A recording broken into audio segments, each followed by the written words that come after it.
Meeting for City of Shelton to order for March 19th, 2019. Please rise for the pledge. Thank you. Pledge allegiance to the flag of the United States of America and to the republic for which it stands, one nation, under God, indivisible, with liberty and justice for all.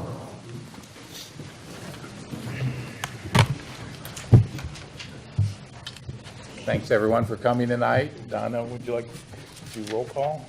Yes, I would. Councilmember Dorsey. Here. Councilmember Inesco. Here. Councilmember Franz. Present. Mayor Rogers. Here. Deputy Mayor Peterson. Here. Councilmember McDowell. Present. Councilmember Schmidt. Here. Okay, we have a couple modifications to the agenda tonight. If it's okay with council. One is we're going to add a proclamation at the end of the council report. I will be doing that. And we're going to switch some of the order of the council reports for Chief Moody. So is there any issue with those changes? No. Mayor, if I could propose during the public hearing related to the tiny homes for veterans lease that during the public comment period, if there's any question or misinformation that is passed on, that it is corrected this evening before folks leave tonight, so we ensure that there is a consistent and clear message as to the scope and schedule for the project itself. Just waiving the sort of that no back and forth rule, but in those circumstances, if the council concurs with that, I would like the folks here tonight, since we have a packed house, to leave with accurate information. So, What's council's consensus on that? Okay. Fine. And council, if I may, during the public hearing, would like to keep to the no back and forth rule. After the public hearing is closed, we'll keep track of all the questions and answer those in the order that they come up. thank you. All right. Thank you. Thank you. Okay, and before we get into council reports, I will discuss public comment. We have a full house tonight. There's four opportunities to comment. One is a general period that's not an agenda item that will come up right after council reports. There'll be one for general items at the very end, and then there'll be comment periods for our two business items, which is the public hearing on the tiny homes lease and a public hearing on our 6-year TIP plan. So those, and there's cards available. There should be cards out in the narthex, or excuse me, good Lutheran in me, narthex out in the foyer.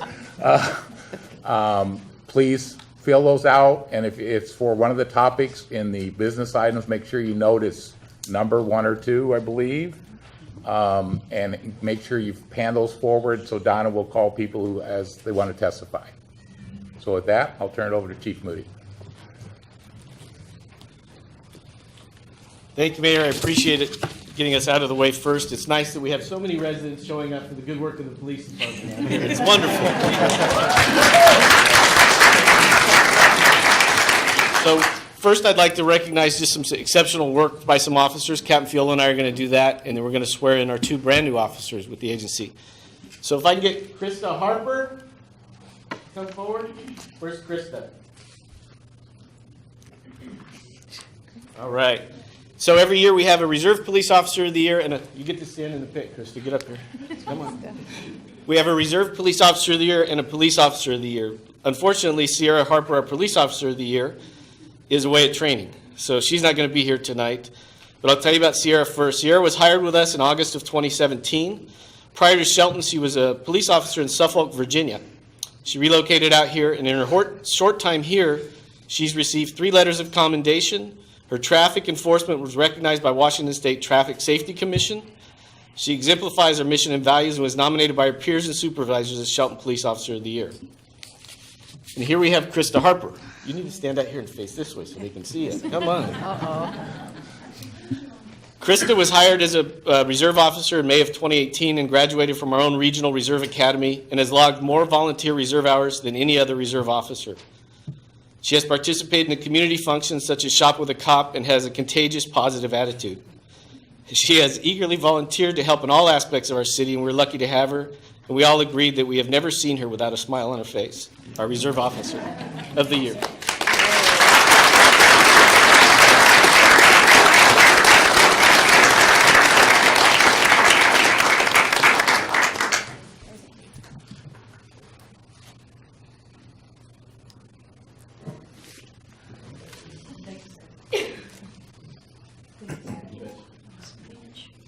Thank you, Krista. Good evening. So I have the pleasure tonight of recognizing 3 of our police officers for a commendation for life-saving. Our officers are out there every day, every night, and a lot of time they don't get the acknowledgement for the things that they do. This is one of the things we want to make sure that we put out there. So this goes to Officer Jordan Marine, Officer Warren Olson, and Officer James Belleville. It is a letter of commendation for a life-saving action.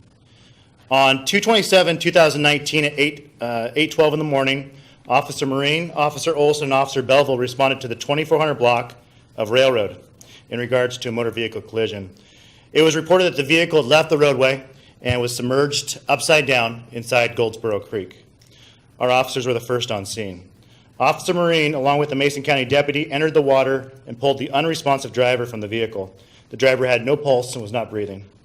Officer Marine and the deputy carried the driver over to the embankment where Officer Olson and Officer Belleville were standing.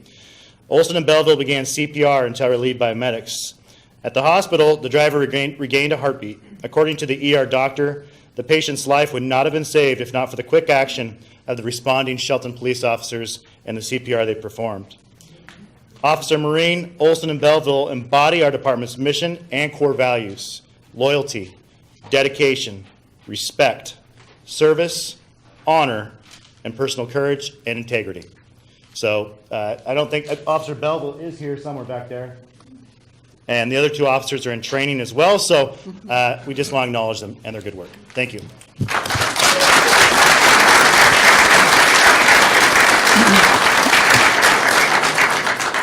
Officer Belleville, Officer Berry.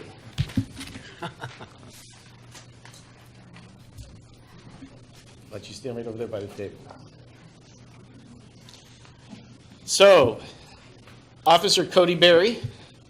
Cody was hired as a reserve officer in May of 2018, and he originally applied for the position of entry-level officer with us, but was not selected. He then decided he would move here to Shelton from Bellingham to attend the Reserve Officer Academy on his own time. He left his job and home and started the Reserve Academy and quickly rose to the top of his class and was always dependable and ready to volunteer. It was obvious very quickly that this is the type of officer that we wanted. Midway through the Reserve Academy, we offered him a full-time job, and after he graduated from the Reserve Academy, he went right back to school again and was back in the full-time academy, and he just graduated last month from that and has started in our training officer program. James Belleville. Some of you may recognize Jimmy from our code enforcement officer. James started as a reserve officer and graduated from the Reserve Academy here in 2015. He was later hired as our animal control and code enforcement officer in June of 2017, while he continued to volunteer as a reserve police officer, while still working in his full-time position. He was always available to help other duties as assigned by the chief and has helped kickstart our code enforcement program. He received several commendations as a code enforcement officer during his 2 years. He was hired as a full-time police officer last month and will be attending the academy after he completes his initial training. And we have a fiance and a wife to pin a badge. Hop on up. And Mayor, we'll let you give the oath. So if you guys want to just stand right here and let him give the oath, and then you'll pin a badge. This is Jimmy Jr., by the way. Okay. So, okay, hold on. Get off on the side, and then read his oath. Mayor. Please raise your right hand.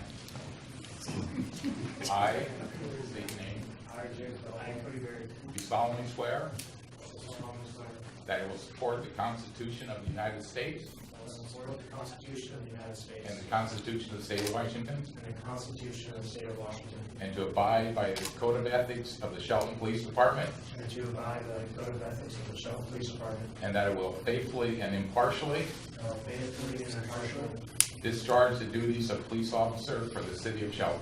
discharge the duties of police officer of the City of Shelton. Congratulations.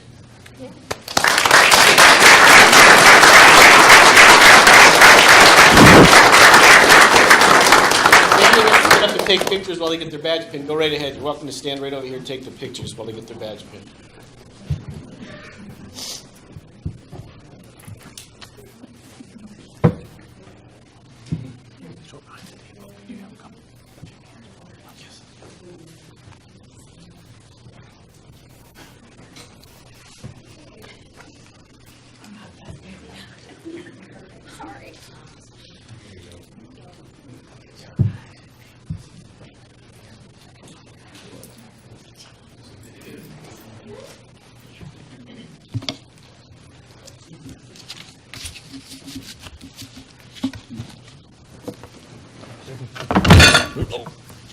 you, sir. Congratulations. Thank you, sir. Congratulations. All right. Thank you. Congratulations. Congratulations. Yes.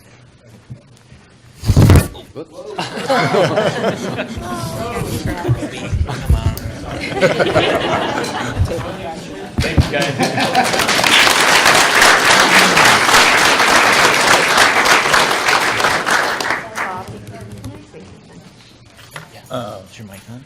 Councilmember Yes. McDowell, you may. I would like to say something. Again, we are now welcoming 2 new officers into the Shelton Police Department. And I've lived down, I say this every time, but I live right down the street and I hear sirens all day, all night, going where they need to go. And I'm just really thankful that we have a great police department.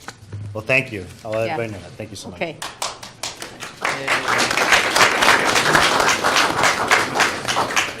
And for those of you folks who are still in the foyer, there are some seats that open up in the front, and I anticipate we'll continue to see some turnover throughout the evening.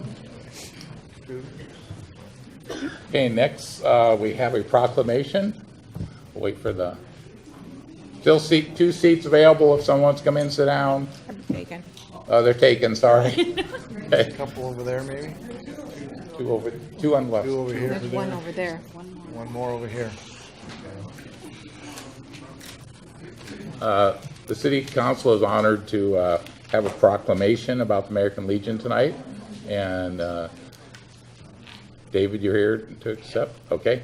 Would you like to say something? You want me to read the proclamation and would you like to say some more words? Okay.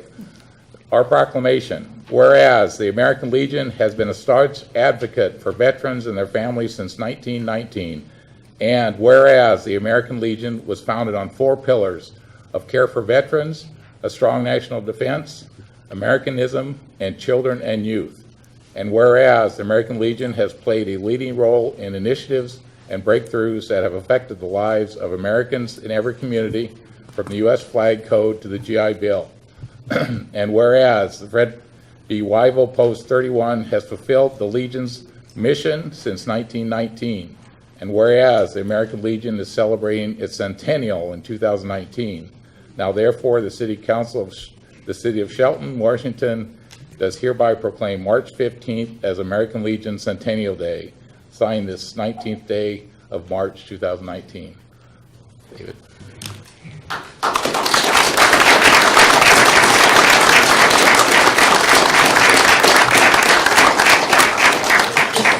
Would you like to say a few words? No? Okay. No, that's all right. Would another member like to say a few words? Everything I was going to say. He's coming. The members stand. Commander, I'm his deputy, Sam Severe. We've just now kicked off the effort that we're going to be putting forth on this centennial. And there's several items in the history of Shelton with respect to this charter. And we're going to be working on that with the press and the rest of the people. But basically, it's a big deal. We were the first ones.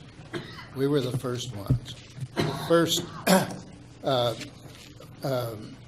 member that we had, Fred D. Wyville, was a young man in World War I. And he lived to be 21 years old. And that's our building was built with his name, and we intend, excuse me, we intend to have about a couple of months anyway, carrying on about this, and so you're going to see it from us. Thank you. Thank you. Sam. Thank you very much.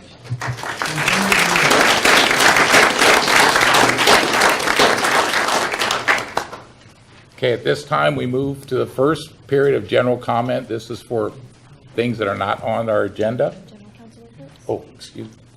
Thank you, Deputy Mayor. We have our council reports. I'll start with Councilmember Dorsey.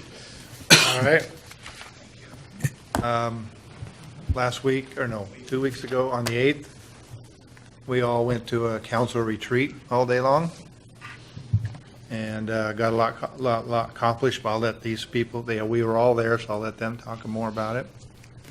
Other than that, I had my council briefings with Jeff, and today I had a Mason Transit Authority Board meeting, 4 o'clock.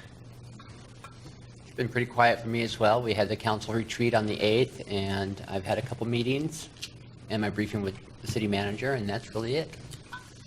Yep, and I was also involved with those experiences. Tomorrow morning, I will be attending my monthly criminal justice board meeting, and that completes my report. Thank you, Councilmember. Last couple of weeks, we had a LTAC, Lodging Tax Advisory Committee meeting to kind of scope out for next year, get ahead of the game, and also attended the Mason County Housing Authority meeting. And this upcoming week, we'll be attending, I believe, the Crossroads Board meeting. Deputy Mayor? Last Wednesday, I attended the opioid stakeholder meeting, which is a county-wide initiative the city has a seat on. And last Friday in Bremerton, I represented the city at the Peninsula Regional Transportation Project Organization Peninsula Regional Meeting. Thank you. Well, my week was pretty quiet. I also attended the retreat last, Friday on the 8th. And briefing with Ryan or with Jeff, and then we had a fundraiser for Lions Club. Excuse me. Sorry. And a few more meetings this week. Excuse me. Good evening. Great to see a packed house. Civic engagement is awesome.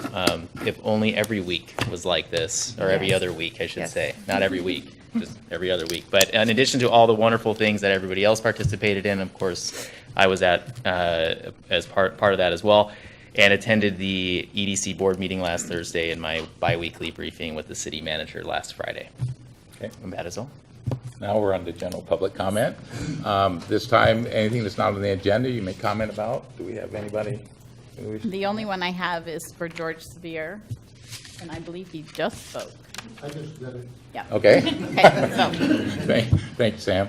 Okay, so next, our consent agenda. Is there a motion to approve the consent agenda as published? So moved. Second.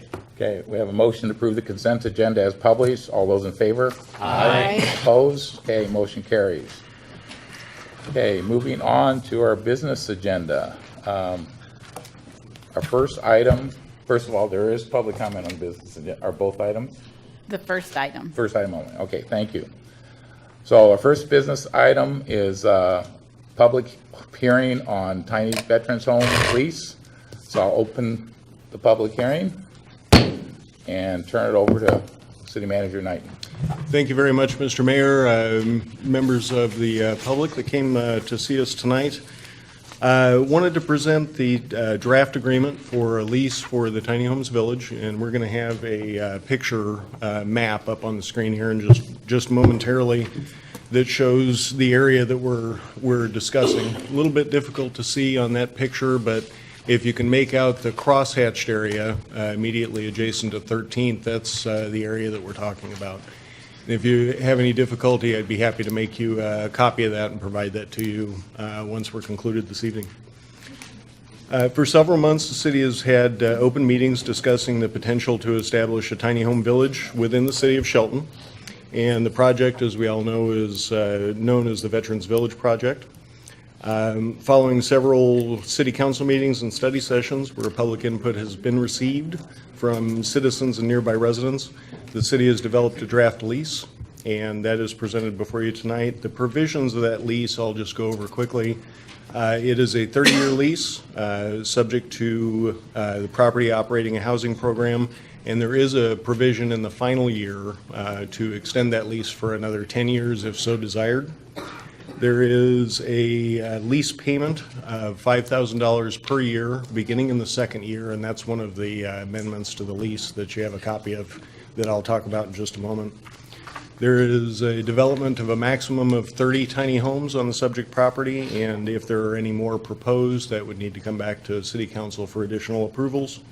And the city will be required to review and update our Shelton Municipal Code in order to amend a portion of the code to allow for collection of impact fees at the rate of 25% of what a typical home would be.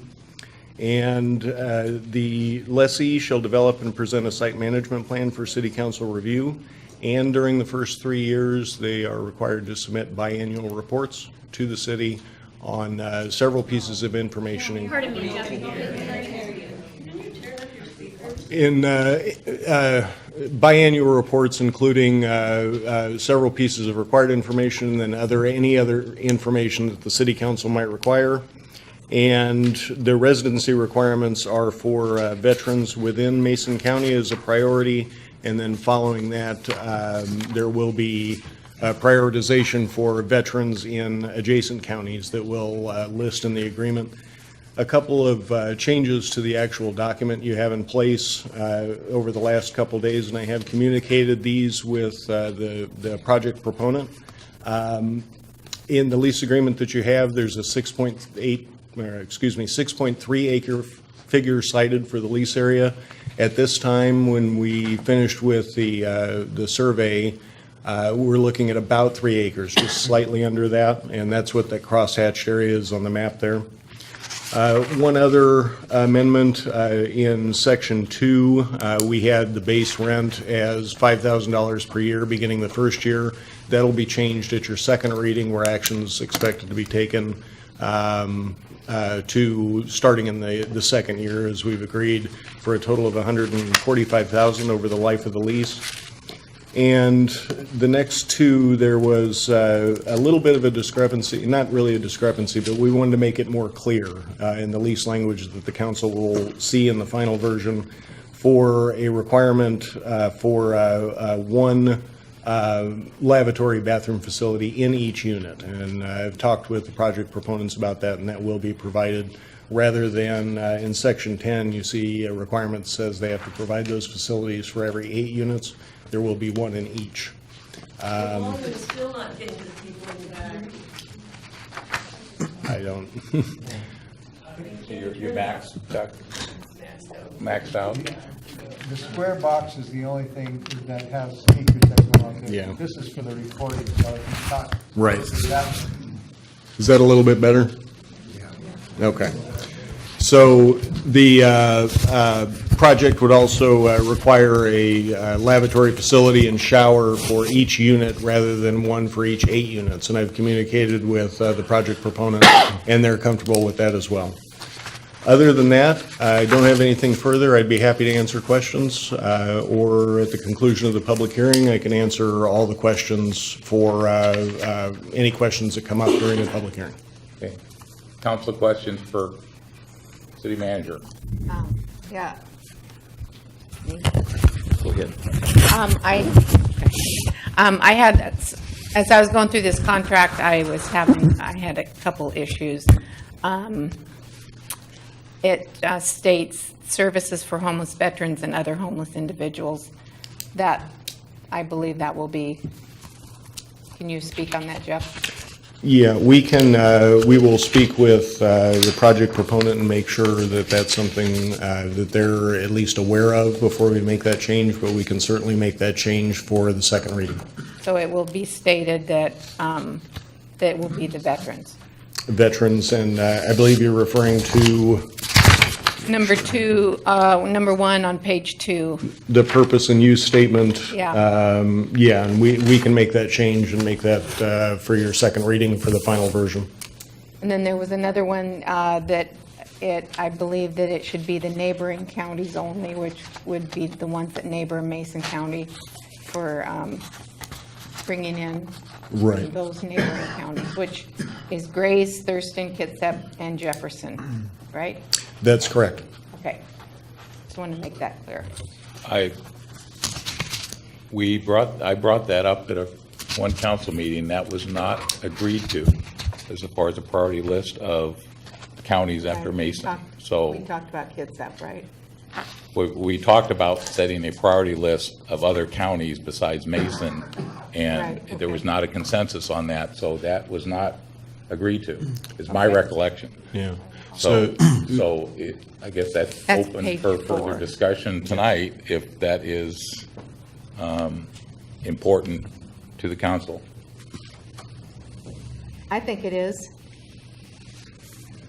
Because, if it's not clear on which counties we will reach out to, it could go further out. We want to keep it in the neighboring counties, right? So we can, after public testimony, we can, council can debate and direct staff on which Okay. direction they would like to go. All right. All right. Thank you. Any other questions for Jeff or staff? I had a question for Jeff, but I think he pretty well answered it on the toilet facilities and shower. Was it shower and sink, or what was? Shower, basin, sink basin, Okay. and toilet facility. Yeah, because I can't hardly see a veteran with disabilities getting up in the middle of the night and hobbling over to the main building.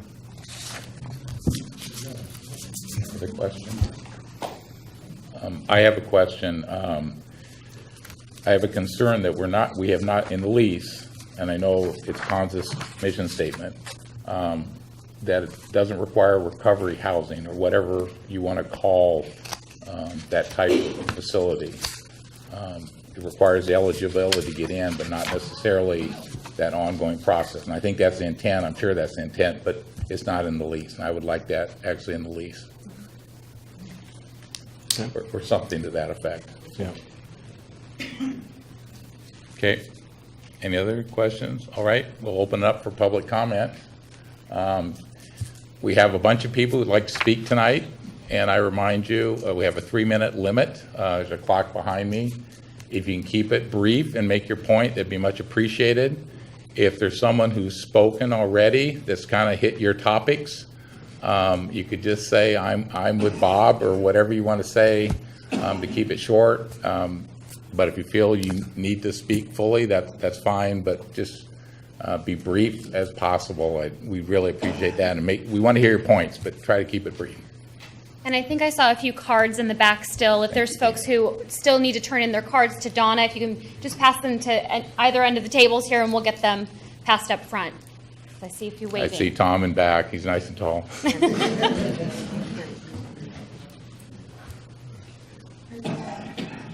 Thank you, Terry.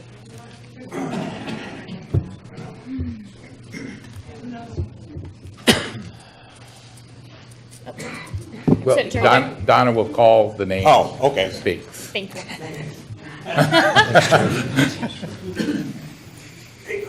That, all the cards in, at least for people For who are now. here? Okay, thank you. Okay, Donna? Our first speaker is Mike Warjon. And I'd also like to make a request that if you're a city resident, just say you live in the city of Shelton.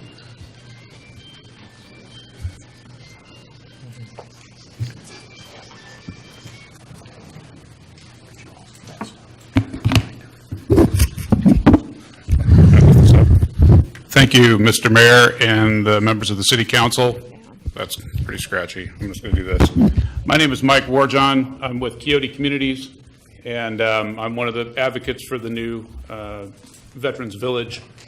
And I think we're all here because we do care about this community. I admittedly do not live in the city of Shelton. I live on Steamboat Island Road, so it's a short commute for me.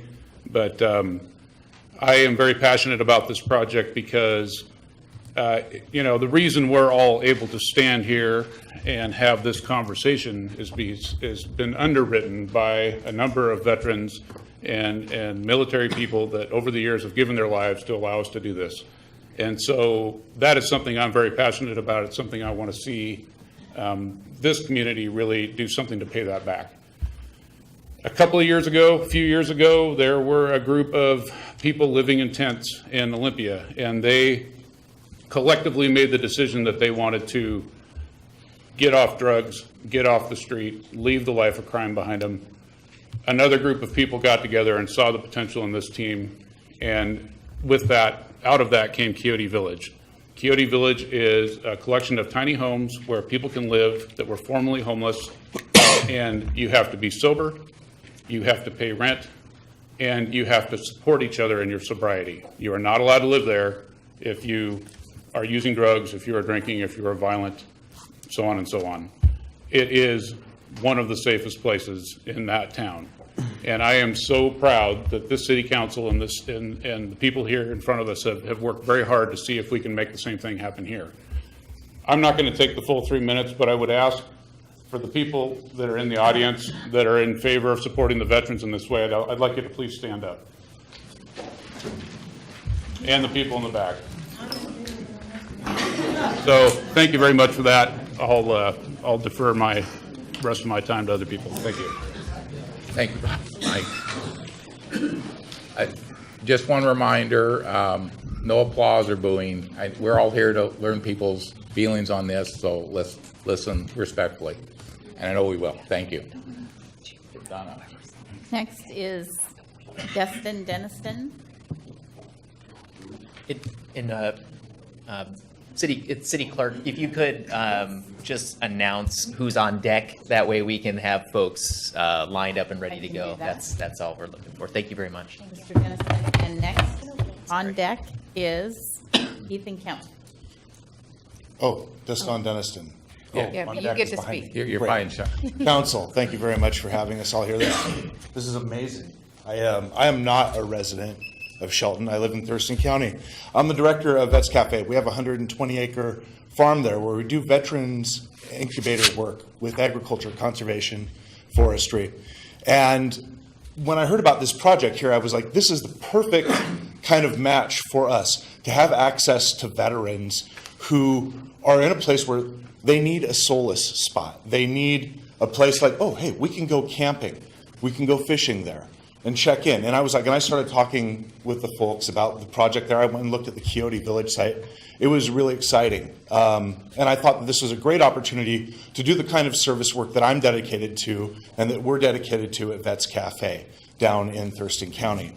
The veterans that come to Ponza will have access to our site and so many other things that are going on. I mean, I'm looking around the room. There's VFW here, obviously. DAV, I'm sure, may have a couple of people in the house. American Legion. All of these people are vested in support of this project. And that's the thing that I want to lay a platform here, is that this isn't simply a project where, you know, some people are like in need, and you're looking at a community that is regional that wants to stand behind and support this.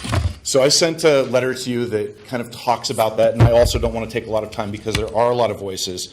But I do want to say that the city of Shelton has an opportunity here to grow a nascent, to join a nascent energy that is happening in this nation where organizations are coming together to take care of those who took care of our rights, who took care of the ability for us to have a constitution that works for us, to have a government process that allows us to take care of ourselves. And so this entire room is filled with those people. And I want to encourage you to look favorably on this project, because there's a lot of people who, if it happens, will be there to support the folks that are at this tiny home veterans project. So that's it. Thank you very much. Thank you.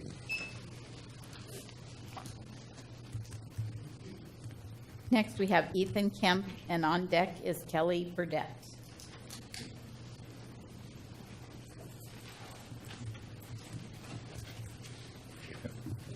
Hello, my name is Ethan Kemp. I'm a Shelton City resident. I am a formerly homeless veteran. I now have a home, a thriving small business, and I am a contributing member of this community. Transitioning out of the Navy to civilian life was one of the most difficult things I have ever done. It would have been even worse without help. I was lucky enough to have a solid support network, but not everybody has that. When you join the military, they break you down and rebuild you as a purpose-driven tool. What they don't build into you is how to be a civilian afterwards. To put a point on that, approximately 20 to 25% of America's homeless population are veterans. This is clearly a disproportionately high percentage. We may not be able to affect what happens in the rest of the country, but we do have direct control over what happens in our county and in our city. The majority of veterans are hardworking, mission-oriented team players, and they are thrilled to contribute and have a slice of the normality and prosperity that we fought so hard for. I support Ponza's Tiny Home Project. I think it is just and correct to give back to those who gave their all. Thank you. Thank you. Thank you.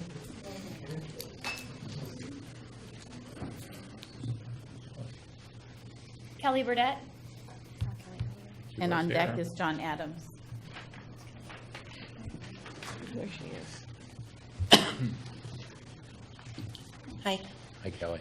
my name is Kelly Burdette. I was a Shelton, Mason County resident for 20 years.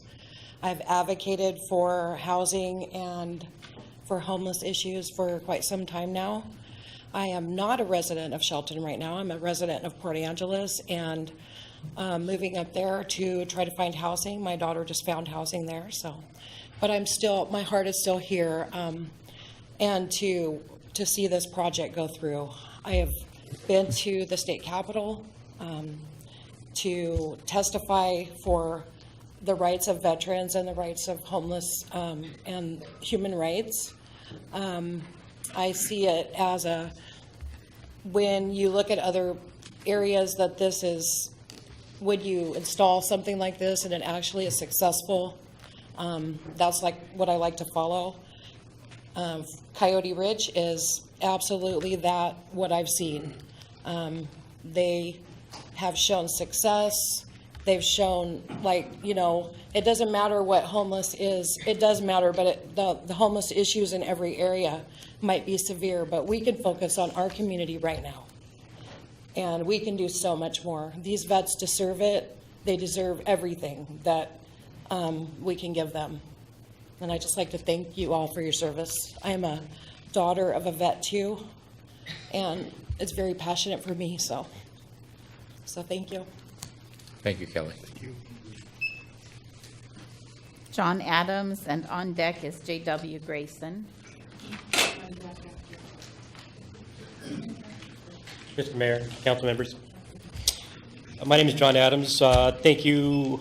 Forgive me. I support investments and services which address our community's needs. I'm a 1985 graduate of Shelton High School. In the 50 years I've been in the area, there's been a lot of changes. Some of the constants of Shelton, our small rural timber community, our family values, supporting our troops, taking care of our own. These things help make us a strong, hopeful, and resilient community. I'm a retired Army officer. I deployed Desert Storm 91, returned 2004, counterinsurgency operations.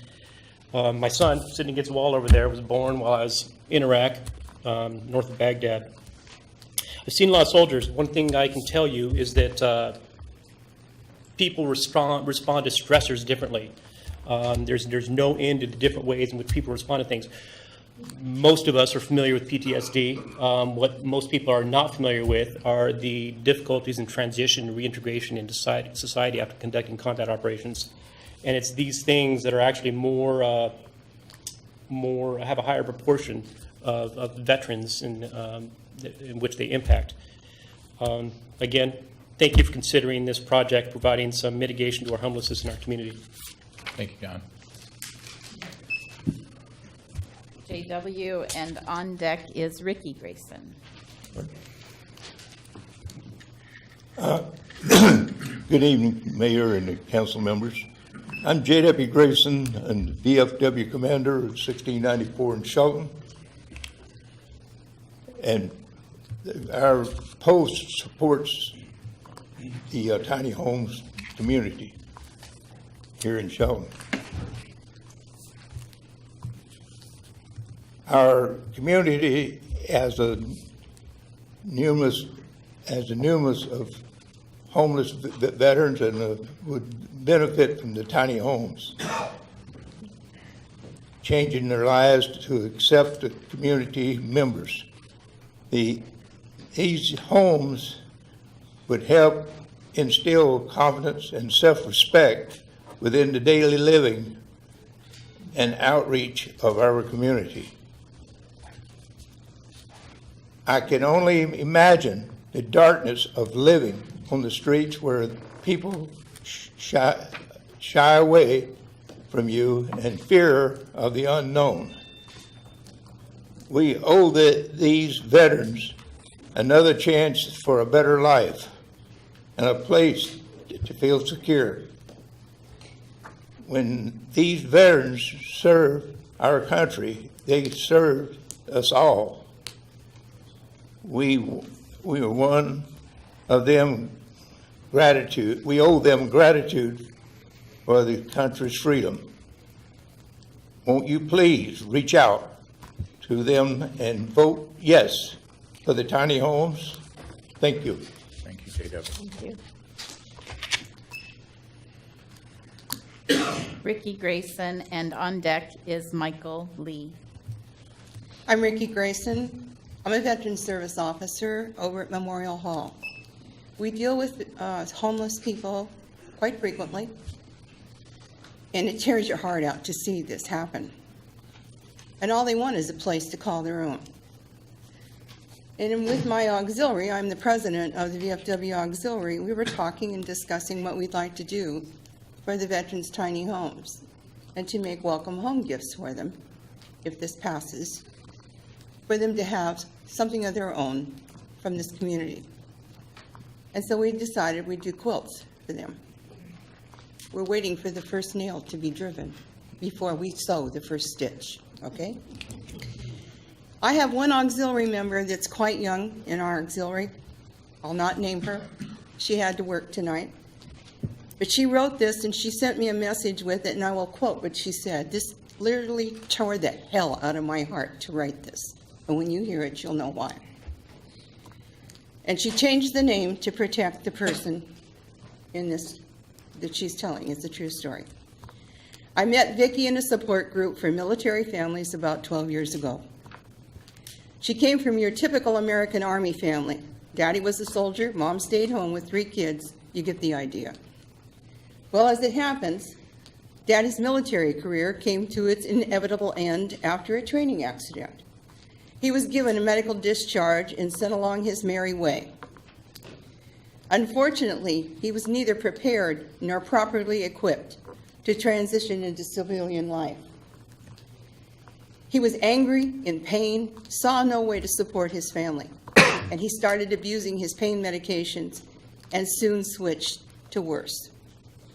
Not even 6 months after his discharge, he left his family with just a note that said, "I am no longer the man you deserve. Sell my things and move on." 2 sentences. That's it. 2 sentences demolished a family and ended a good man. I spent years terrified that I would get a letter just like that from my father. After 4 years of endless worry, I went with Vicki to the medical examiner's office in the next state to identify her father's body. He had been living there on the street, trying to turn his life around, and he just didn't have the means. Unfortunately, Vicki's story is far too common. Soldiers with no idea what to do next slip through the cracks every day. They've already given us their all. A little bit of land so they can recover themselves seems like a bargain to me. I beg you to vote for the Tiny Homes Project and save the next Vicki and her family. Thank you very much. Thank you, Ricky. Michael Lee, and on deck is Nyla Legault. Mr. Mayor, Council. My name is Michael Lee. I live in Union. And as people have said about transitioning out of the military and difficulties that happen, I was homeless for quite a while. I'm a 100% disabled veteran. I've been in Mason County for 15 years.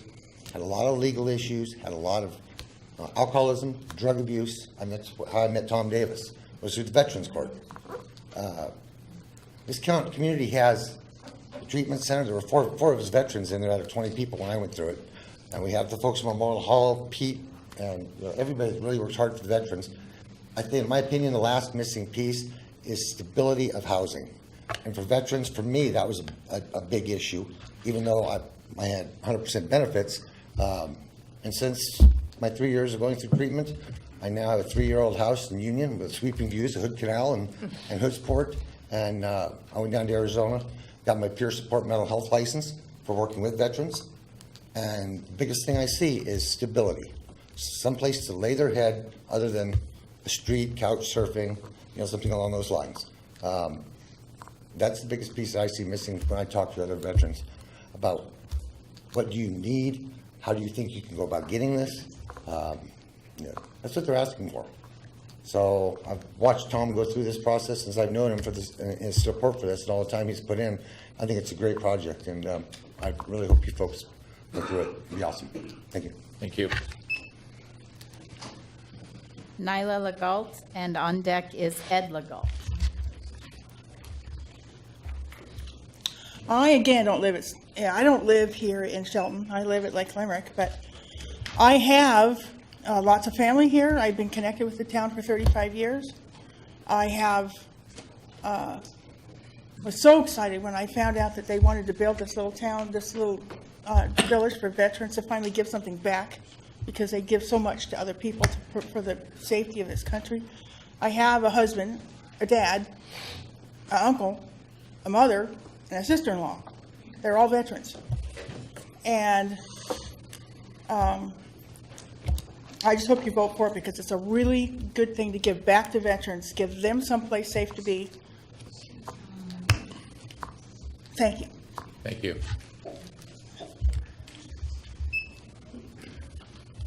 Ed Legault, and on deck is Alan Emmons. Thank you, Mayor and City Council. My name is Ed Legault. I do not live in Shelton. I was born in Shelton, downtown in the old hospital. Went to grade school, first grade through 6th grade in Shelton, except for 1 year at Matlock. Junior high at the old building, high school at the old building. I have roots here. I went to college, then I went in the Navy. When I got out of the Navy, I lived in California. When I retired, I came back to this area because I thought this was a nice place to live and to raise children and my grandchildren. I am a Vietnam vet and a Cold War vet. I never saw combat. I was on an aircraft carrier, USS Nimitz. I was in the commissioning crew. The very first person killed on the flight deck was a friend of mine. The day that I was having my mustering out physical, I was down in sick bay doing that, and the guy got sucked into an A7 jet engine. Bloody, bloody messes. Fortunately, through the grace of God and friends and family, I've been able to get through this. I have pain, back injuries, and a knee injury. I keep thinking I am one prescription away from being an addict. I do not take opioids. I've had them prescribed to me, and I refuse. Some people cannot make that decision. Some people have not made that decision. When we see the homeless on the streets, whether they're veterans or non-veterans, everybody talks about how we need to help them. Well, this is the first place we can start. Excuse me. Let's help our veterans, and hopefully this will give us a path, a map, to help other homeless, addicted people. I support fully this project of the tiny housing project. I was just standing here thinking that we're going to hear some opposition, and I heard opposition during the Vietnam War and afterwards. I cannot tell you the things that were said to me and done to me walking in uniform through an airport in Seattle or San Francisco. It was not good times, and I thought those opposition to the veterans was gone. So thank you all for this time. Thank you. Alan Emmons, and on deck is Carolyn Gravatt-Ball. Mr. Mayor, Council, my name is Alan Emmons. I am, for all intents and purposes, the face of the homeless veteran here in Mason County. And I would like to say that I'm going to keep this brief because all I can do is pretty much echo everything that I've heard so far. But I would like to point out that if you give veterans a place to assemble, a place to be safe, and then give them a task, watch it get done. So, I heard a man say once that when we de-roast out of the service, the uniform comes off, but it never comes out. So, give us a chance, vote yes, and watch us thrive in this community, and we will give back so much more than you give us. Thank you. Thank you, Alan. Carolyn, and then on deck is J.C. Osterberg. I'm Carolyn Gravette Bowles. I live in Shelton, Christmas Village, as a matter of fact. There's 22 veterans every day that commit suicide. I'm married to a Second World War veteran, and I would hate the thought of seeing him in a position like that. As a United States citizen, people my age have been taught to honor those who have served in our military. To me, honoring them today would mean providing housing, mental health, and jobs. We in Shelton have an opportunity to provide housing for any ex-military who are in need. Right now, in America, we have a high suicide rate among the military. With the offer of a mini house and mental health counseling, maybe here in Shelton we can make a difference. This night show how we respect our people who give up their time to help us be safe. Thank you very much. Thank you. J.C. Osterberg, and on deck is Nancy Nelson. Hello, City Council members, mayor, staff, and everyone else in this room. Oh, hey. My name is J.C. Osterberg, and I'm the Executive Director at Coyote Communities. And I just want to say thank you so much, everyone, for being here. We basically talked with our crew and said, hey, this is going down, this is happening, and just look at all the people that are in this room, people from all different walks of the military. It's just such a supportive group of people, and I know that that's what it's going to be like at the village as well. There's going to be a lot of support group. So I wanted to say is we are wanting to build a tiny house village for homeless veterans here in Shelton. We think we found the perfect spot next to a community college, the hospital, and other local resources. We believe that everyone deserves to have safe and affordable housing, especially those that have served our country and sacrificed so much for us. We are asking that you let us help. Let us help veterans help themselves. We know this type of community living will be such an amazing and impactful approach to letting our veterans in this community start to heal. There are also a lot of local veteran support groups that are in this county, as well as in this room, who are ready to work with us on this front. There will be a lot of support in helping these vets on the next chapter in their lives.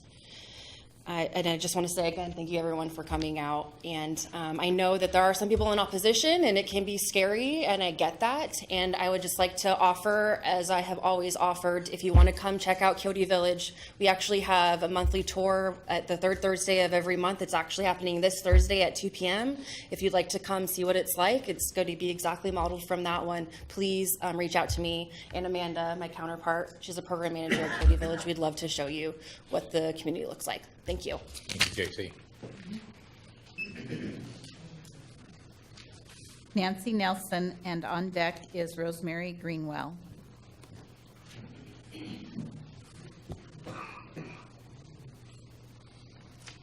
Nancy?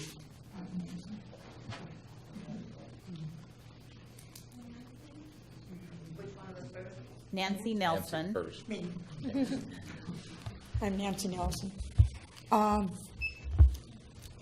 I moved back here from Montana, and the place I wanted to live was Christmas Village because I knew it was safe. I knew the people were there, were in my age group.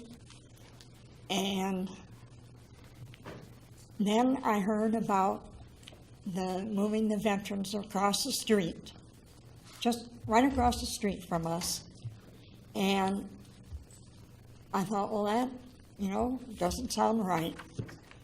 But I don't have anything against the military, soldiers are fine. But these are people that are on drugs, they've been homeless, they've been living on the street, they've been uncontrolled, and the majority of the women out in Christmas Village are living alone, It's just not safe. And I don't have a problem with the tiny villages. That's fine. It's the location. The location has to move. Thank you. Thank you, Nancy. Rosemary, and then on deck is Jenny Brush. My name is Rosemary Greenlaw. I'm a resident of Shelton and Christmas Village. I'm the daughter of a veteran. I've had 2 husbands that were veterans. My brother's a veteran. And I'm very disappointed with and ashamed of our city council members. We voted for you because of your proclaimed stand on issues and your pledge to act in the best interest for Shelton, its businesses, and its citizens. Yet here we are, and you're pushing and planning for PANS to build their homeless compound on 13th Street, directly across the street from 2 convalescent and assisted living facilities and a senior retirement community. It's also within a quarter to a half a mile of 4 schools and where the planned YMCA will be. PANSA reps said they will import residents from other areas if they can't find candidates here. I don't know how many of you saw the documentary Dying Seattle Saturday night on Channel 4, but it's an eye-opening on where Shelton and other Washington communities may be heading. These grants to build these tiny compounds are coming from the state, and to me, quite obviously, a means to shift some of the homeless problem larger cities have created out into Washington's smaller communities. Putting this homeless village on 13th Street is on Tim Sheldon's political agenda. Thus, he's pressuring the town council to get it through. Tim Sheldon doesn't live in Shelton, so it has no effect on him.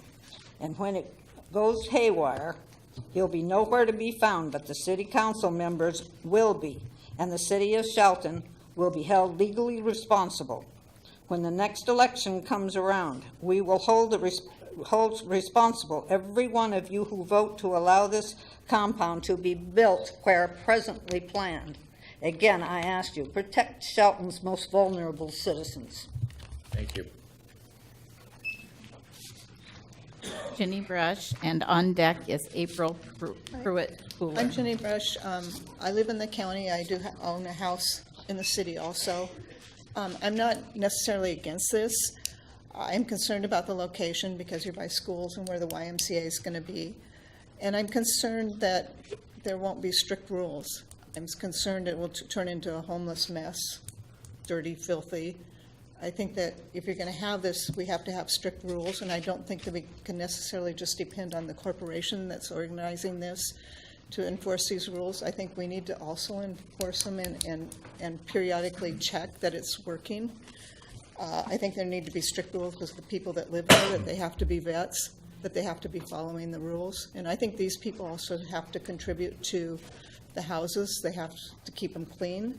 They're responsible for the grounds and responsible maybe for repairs. They need to earn what we're giving them too, so that they feel maybe ownership. I think that we need to police this, the county, and not depend on the corporation. And I think that also it may be fair that periodically you meet with the people in the community around and see if there's any problems. And everybody, maybe if everybody works together, maybe it can be a good thing. But I think we need to listen to each other, and I think if somebody that's living there is not following the rules, they need out. And I think the rules need to be strict, and I don't think there should be no exceptions. I don't want to see a place of drugs or illegal activities or people in the surrounding areas having, theft or other problems because of it. I'm not saying they're bad people, but we need to make sure that it's a good community for our community also. Thank you.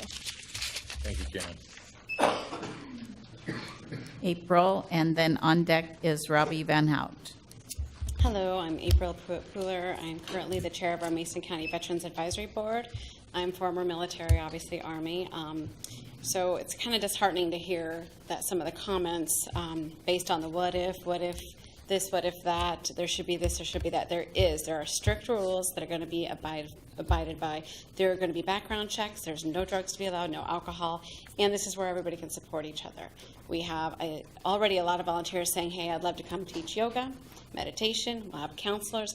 We'll have a lot of these things, and I think that most of the concerns are people that just think anybody could walk in there and live there, and they're not. They're going to be looked at, background check, drug test, all that good stuff. And they do pay 30% of whatever their income is, so they are giving back. And if you knew veterans, you know that they are disciplined and they will keep that house clean, because that's how we roll. And the other thing is the drug concerns. If by chance there were any history of drugs, I want you to know that it's too easy for veterans to have served, had maybe a little bit of pain or a little bit of this or a little bit of that, and been thrown opiates, Vicodin. For example, I had fractured my spine in the military. They put me on 60 Vicodin a month, 2 to 3 per day, take as needed. Thank goodness I'm a control freak. I did not like the way they made me feel. I hardly ever took them. But this is what a lot of military goes through when they're in and even when they're out in the VA system. They're giving barbiturates, and they're just told to deal with it without really good counseling. I was blessed. Great family, great support system. I didn't go down that dark road. But how many people have seen maybe more than I have seen, have had to deal with a lot more than I've had to deal with, and didn't have that family support, and were given this kind of medication without any kind of consideration. So those people, that's who we want to put our arms around with and give them the help they need. And I believe you guys are doing an amazing job by voting yes for this, and we absolutely need it. And I promise you that our groups all over, we will be making sure it is going to be a really good asset for the city. Thank you, April. Robbie, and then on deck is Terry Pressey. Robbie Van Hout. I live out past milepost 14 on the Shelton Matlock Road. I'm not a vet. I've never been homeless, so maybe my opinion doesn't count, but just about every man in my family has been a wartime vet. My daughter is a peacetime vet, and I love vets. But I, like some of the other folks here, are very concerned about this housing, especially after watching the addicts up in Seattle.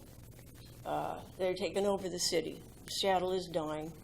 I don't want to see that happen in our town. I don't want to see our town get bankrupt. I have a real concern that some of these addicts, I mean, even some of the vets here are saying that they were addicts. Are we going to have a recovery building there for them to try to get well? Are they perpetually homeless? Who is going to run this facility? If it's going to be the government, it doesn't sound like it's going to be very effective.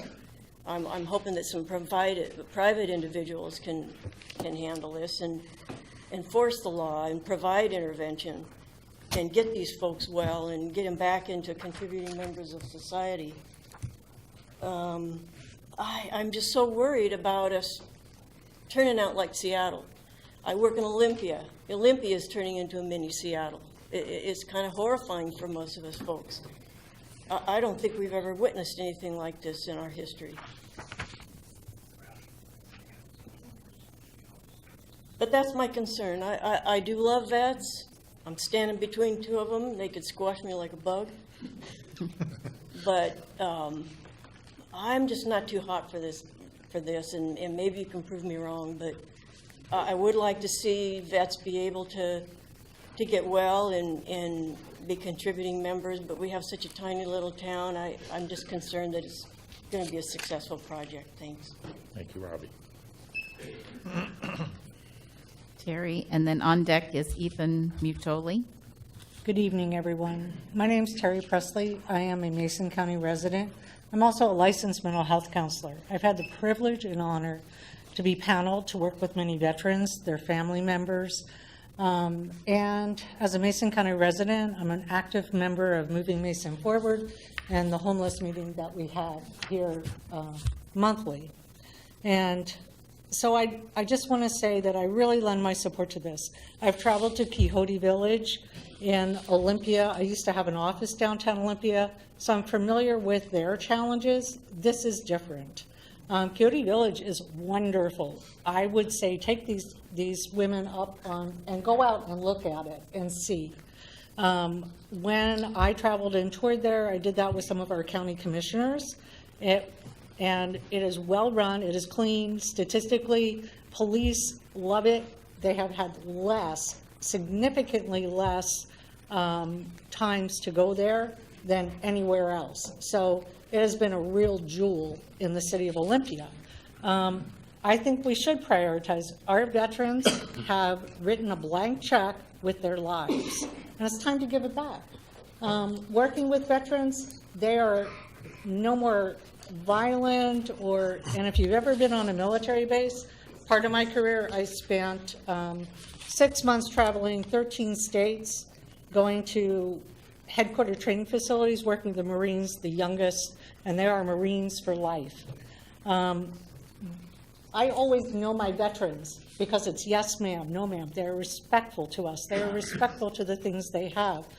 When, as a mental health counselor, when you talk about hierarchy of needs, you need to start with a roof over your head. If you have medications, prescribed medications, where do you keep those? That somebody's not stealing them, you're not losing them. You have dignity. I am very excited to hear that we will have toilets and showers. Not all the facilities do. Quixote Village originally started out. They said, no, we're going to have a group area. There's many models in many cities on cohabitating and the benefits of it, that people support each other. Look at our Fresh Start housing or Oxford housing. I tell you, it is policed, and the residents watch each other. So I just really want to lend my support, and I hope you will as well. Thank you. Thank you. And on deck is Marilyn Vogler. Hello, my name is Ethan Matoli. Wasn't quite sure what I was going to say when I came up here. Been listening. I definitely echo a lot of the concerns regarding the tiny homes that have been mentioned. I have a daughter that attends school really close to where this is proposed. She's an athlete, and she's progressing into middle school, and they're starting to run outside and after school activities. And right now she goes from her current school to the high school for pool and in between, and just having more homeless people. I can't trust her. Well, I mean, I shouldn't say I can't trust her. I don't trust the community right now as it is with the homeless crisis. And if it's just for vets, I think that's great. I think it's a bad location, though, and there should be some amendments to the proposal that I read online that says, intended for vets, but can have, non-vets attend. I definitely think that should be out of there. But yeah, my main concern is the location, and as a father of a daughter, it really concerns me. Having more homeless people, drawn to this community. Those are my concerns. Thank you. Thank you. Marilyn, and on deck is Lisa Renfro. Marilyn Vogler, yes, I'm a Shelton resident. I've spoken in favor of this project, I think, to each of you individually. I've thanked those of you who support it. I hope, I've spoken before the council, I hope my arguments are persuasive. I've listened tonight to the experience of veterans, of families of veterans, of people who work with them, and I can't add anything to what I've said that is as compelling or more compelling than these stories. So I'll simply say, please vote yes. Let's get the shovels in the ground and get this project going forward. Thank you. Thanks, Marilyn. Lisa Renfro, and on deck is Mary Loftus.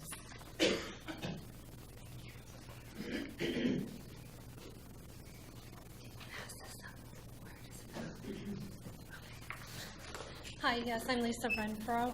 I did live in Shelton, and I had sold my house it was supposed to be for the veterans triage, but that didn't happen because they found a better suitable place with PUD. So I'm hoping this spot will be the suitable place, but I was reading different articles that may make it more soundproof. There was an article that I gave to Tom Davis. I don't know if he could read it on his text. It was through federal practitioners. And it says in there that there's extra funding for beneficiaries, for fiduciaries, for military who need other people to help with their, maybe their financing or their needs for where they're living. So there's dual dollars there to help facilities and staff, to my understanding from what I read, but maybe you can confirm that with, I don't know if Mrs. Fredrickson, from the BUDS person from the regional coordinator for veterans, for disabled veterans, I don't know who's in charge of that, but I can get the magazine what's her name, Joyce? I just got her business card, the lady who was up here. JC, sorry. So I have other questions too, and I think maybe it could be more so doable because what I heard from another veteran who was in Desert Storm is that the question to, are they serviceable? They should be where they can be served better, but what are you talking about? Their medical needs. So this veteran friend of mine said that if they have a heart attack or something and they go to the hospital here, they could be transported to a military hospital and it would be covered, so it wouldn't create problem for the hospital nor the veteran financially. But who lives right next to their doctor? So, and also in coordination with having extra funding for the facility and for their needs, what types of needs they may need, there's memory loss programs for dementia and Alzheimer's patients, which is usually a secondary condition to post-traumatic stress disorder.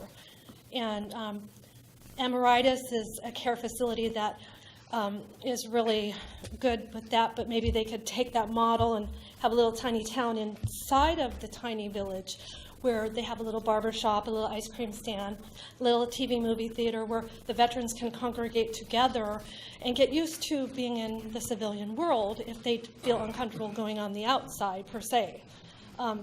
But if that's possible, I don't know if they put that in their design or if something they could add later, like you were talking about, maybe doing something later, to make the people feel safe around.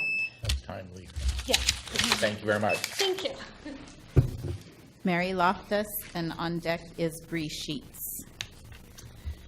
Well, good evening, Mayor and City Council members. My name is Mary Loftus, and I've lived in Shelton for 27 years, and I live about 1 mile from the proposed location. And I'm hesitant to go on the record tonight to say I have reservations about this project because I feel like it's being painted as you're either for the veterans and for homeless or you're against them. And I think that's unfair because I think we all appreciate what our veterans have done. And I have veterans in my family and dear friends. The homeless, I have family that have suffered from those issues. So it's not about do we care. I think the question is this the right program and is this the right place? And I think you're going to hear from those who are willing to come up and be on the record that there are concerns about the location. I think the homeless and veterans are an at-risk population. They've suffered a lot. But we're talking about putting them next to at-risk, vulnerable populations with the elderly, the schools. So I think there's some serious concerns. I don't know what the research has been to see how many homeless do we have in Shelton and Mason County? How many homeless veterans do we have in Shelton and Mason County? And I think it's important to make sure we do research and not just react to these hot button topics, because all of you, I do not envy you. I am so glad I did not run for office, not that I plan to, but you have a very hard job to try to sort through these issues and try to figure out what is best for Shelton. And at the end of the day, if things don't go well and there are issues and someone gets hurt, it falls back on you. And I think that is a very serious responsibility. So I was willing to be on the record to say, let's slow down a minute. Is there another location? Thank you. Thank you, Mary. Bree Sheets, and on deck is Pam Stevens.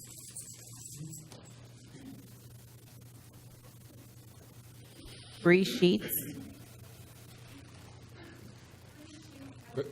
She Okay. left, okay. Pam Stevens, and on deck is Darren Holland. My name is Pam Stevens, and I live in the city limits. Tonight, we've seen a lot of people talk, and I would just like to point out that a lot of people are not city residents. They don't live here, they don't pay taxes here, and they don't vote here. There's a reason I'm standing before a city council this evening and not a commission. And that reason is because the residents of Shelton wanted to be better represented with more minds and more voices around the table when the city decides to move in one direction or another. And when necessary, we didn't want the voice of a few who may have personal bias or agendas to make the choice for the whole of our city. As I have attended, and when I couldn't attend, viewed on YouTube the city council meetings, one thing has been very clear. The actual voting constituents of this city who have placed you guys in these seats overwhelmingly oppose this project as it stands. And the number one concern is the location, and I share that concern. I have watched this council have special interest groups paraded before it. Of course, you're going to have employees speaking positively about their employer. Of course, you're going to have nonprofits courting you because you hold in your hand the land they need to proceed with their project. And on top of all that, it's been wrapped up with a bow called homeless vets. So now anyone who opposes it for any reason, be they valid or not, alarmist or rational, anyone who asks questions are bullied, manipulated, and silenced because, oh my gosh, we don't want to, you don't want to talk bad, you don't want to feel or be perceived as against the homeless or against vets. Or maybe look like you're heartless, right? And it puts us in a hard spot. I, too, want to be on the record as opposing this. The facts, the truth, is that we aren't even sure if this solution fits the needs of Shelton's homeless. The project, as it stands, isn't going to make a dent in the homeless problem because nothing's been done, no research has been conducted to determine how we can effectively help Shelton's homeless. With a label of homeless vets, it allows all involved to give themselves a pat on the back. Who cares if it's a good fit for our city? Who cares if this city is being held hostage to Olympia politics? This is an Olympia solution via an Olympia model via non-local interests and organizations. And at the end of the day, Shelton will still have homeless sleeping and loitering downtown. On January 8th, Andy Conklin came before this council and shared his insights and concerns that the economic development consultant for the city that they had hired wasn't aware of the plan. And once made aware, he said that the value of the land was significantly higher than the last appraised value. To save time, I'll just say I 100% agree with Andy, and I asked the council to review his statements from January 8th. I agree that one of the foremost jobs of this council is to protect the assets and the economic growth of this city. When I have questions the council about the land's value, some have blown me off, and I am disappointed to say that one even mocked me, saying, the land under the power line is valuable? Yes, look at Fred Meyer. Look behind Fred Meyer. Thank you, Pam. Hold pause, please. Darren Holland, and on deck is Jack Smith.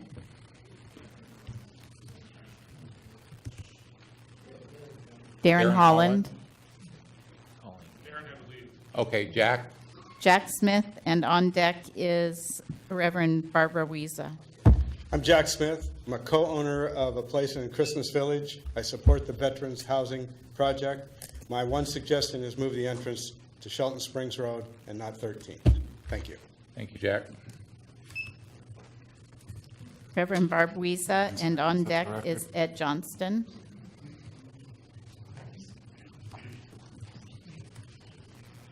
Mayor and City Council, thank you.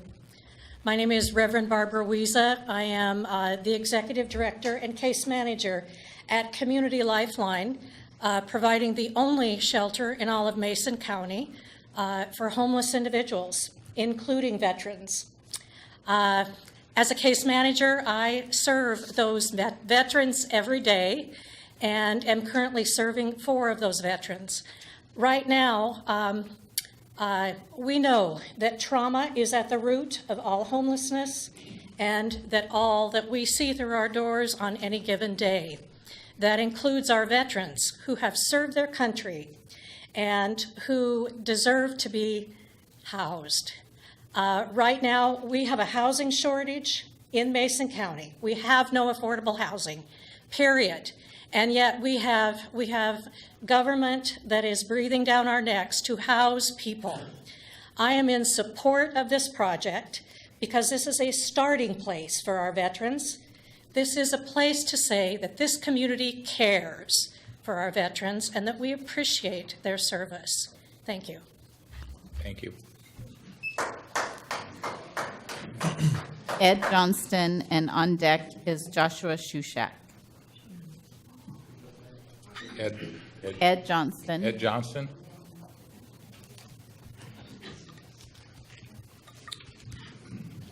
I couldn't hear much of what was going on in here out in the other room, so I don't know what has preceded me. My name is Ed Johnston. I live at Island Lake. I am a veteran. I served in Vietnam. We lost 20% of our battery in combat. And I would like to pass out a couple of sheets to the council here. They can make more copies if each individual wants one. It is an idea for homelessness. Can I pass this to someone? Who would I give that to? Right here, sir. Mr. Knighton, please. Thank you.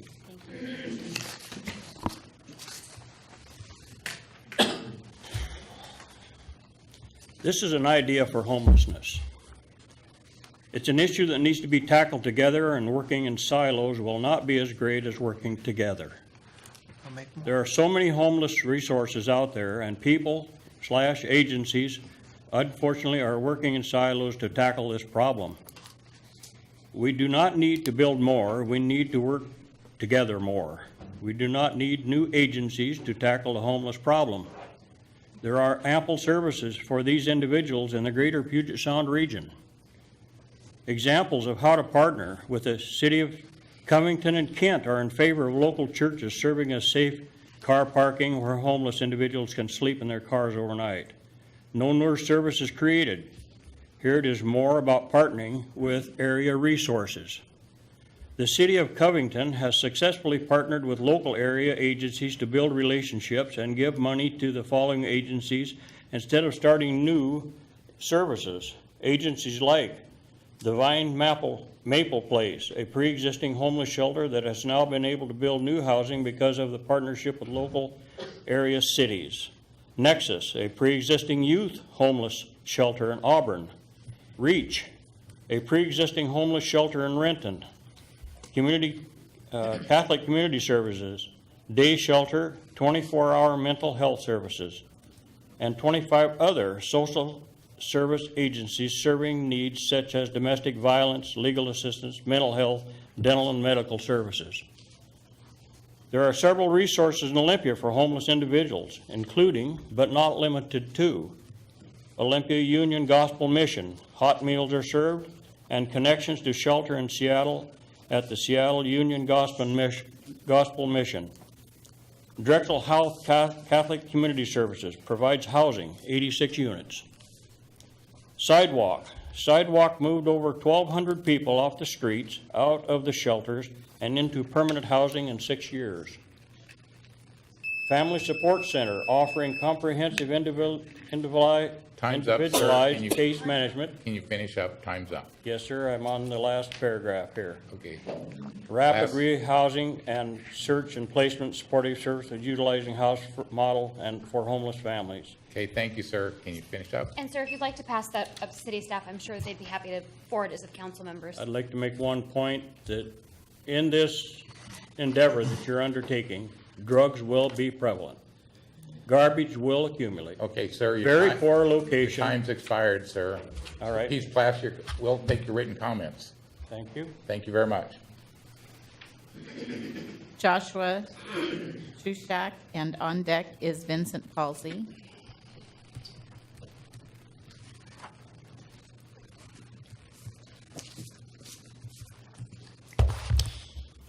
Good afternoon, members of council, Mayor Rogers. First of all, I'd like to begin by saying that I really appreciate and admire the leadership that we have in this city and in the 35th district. I would also like to thank Senator Tim Sheldon for being the champion of this initiative. I'd also like to say that I'm a sophomore at Shelton High School. I'm very close to that area, and I have absolutely no issue with that complex being put up.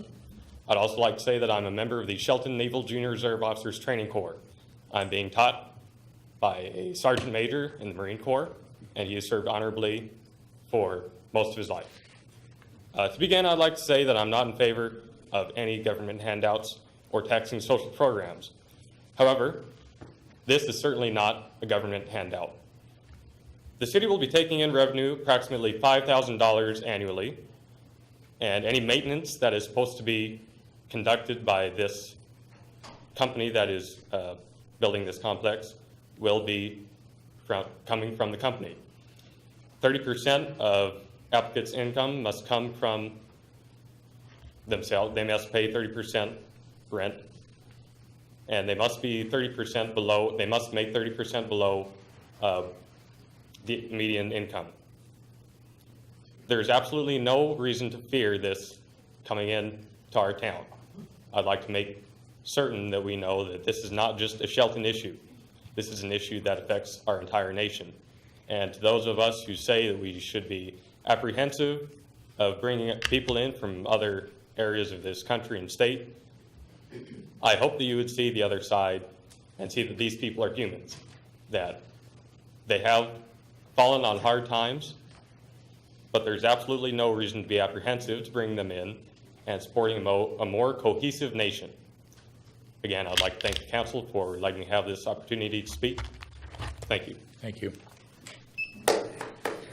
Hold applause, please. Thank you. Vincent Palsy, and on deck is Tom Davis.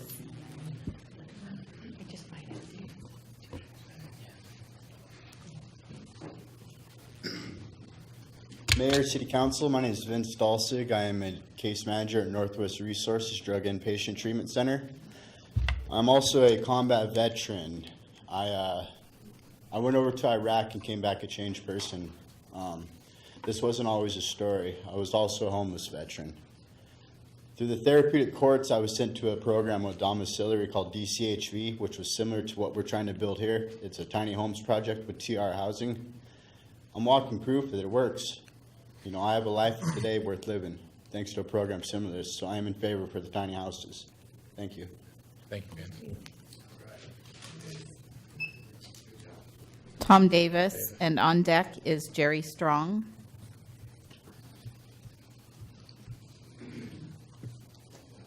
Good evening, council members. Mr. Mayor, Tom Davis. In 2013, I learned that a bunch of veterans, actually 22 at the time, per day were killing themselves out of 104 suicides in the nation. That was unacceptable to me. Up to that point, I really didn't understand the whole scope of the problem. So I flew to Washington, D.C., and I participated in the first ever Justice for Vets mentor boot camp. And at the end of that boot camp, took an oath, and the oath was to come back to my community and start a Veterans Court and a mentor program. With the help of a lot of people, that has actually happened. So since that time, I spent a lot of time in the jail. They still let me out, so I'm going to probably continue along those lines. And I talk to people who are down beyond what you could possibly imagine, and people who were instilled with a lot of patriotism and pride. The fall from that height is great. Some of the best people I've ever known were in that jail. When you look at this problem, you have to look at the whole problem. You have to look at the services. You have to look at the homes. You have to look at the fact that people can't even avail themselves of, for instance, Veterans Court unless they have a clean and sober environment. So when you're down and out, there's nothing like a good kick in the teeth to send you on your right way. This will provide that. These are decent people. And I know it sounds odd, but some of the best people I have met have been in that jail who are veterans who are on hard times, and they have pulled themselves up. They are not all success cases. So I'm not here to paint that type of a picture for you. But with the right services, they respond easily and better because they have structure, they have discipline, they have recall. You ring that bell, and you're going to be very surprised at what happens. I don't deal with people in the general population, quite frankly, because I don't relate to them quite as much as I relate to veterans. This is nothing to fear. This is a good endeavor. This is things that we will be very, very proud of. And I'll have my hand in this till the day I die. This is something we need to do.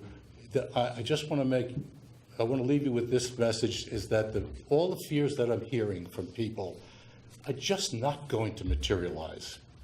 Thank you. Thanks, Tom. Jerry Strong, and on deck is Eleanor Mitchell.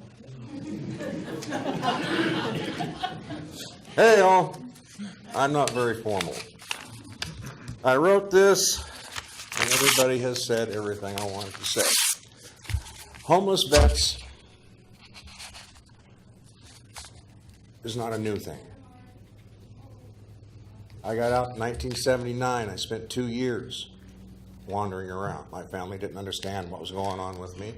They tried, until I hooked up with some veterans in San Diego that I served with. Was I able to get my feet back under me. I actually lived under a bridge in San Diego. Yeah, so I wish I'd have had tiny homes. This is something that is extremely dear to me. I'm about tearing up because this is important. We deserve it. Thank you. Thank you. Eleanor Mitchell, and on deck is Kim Russell. Eleanor Mitchell. Eleanor Mitchell or Kim Russell? Kim Russell.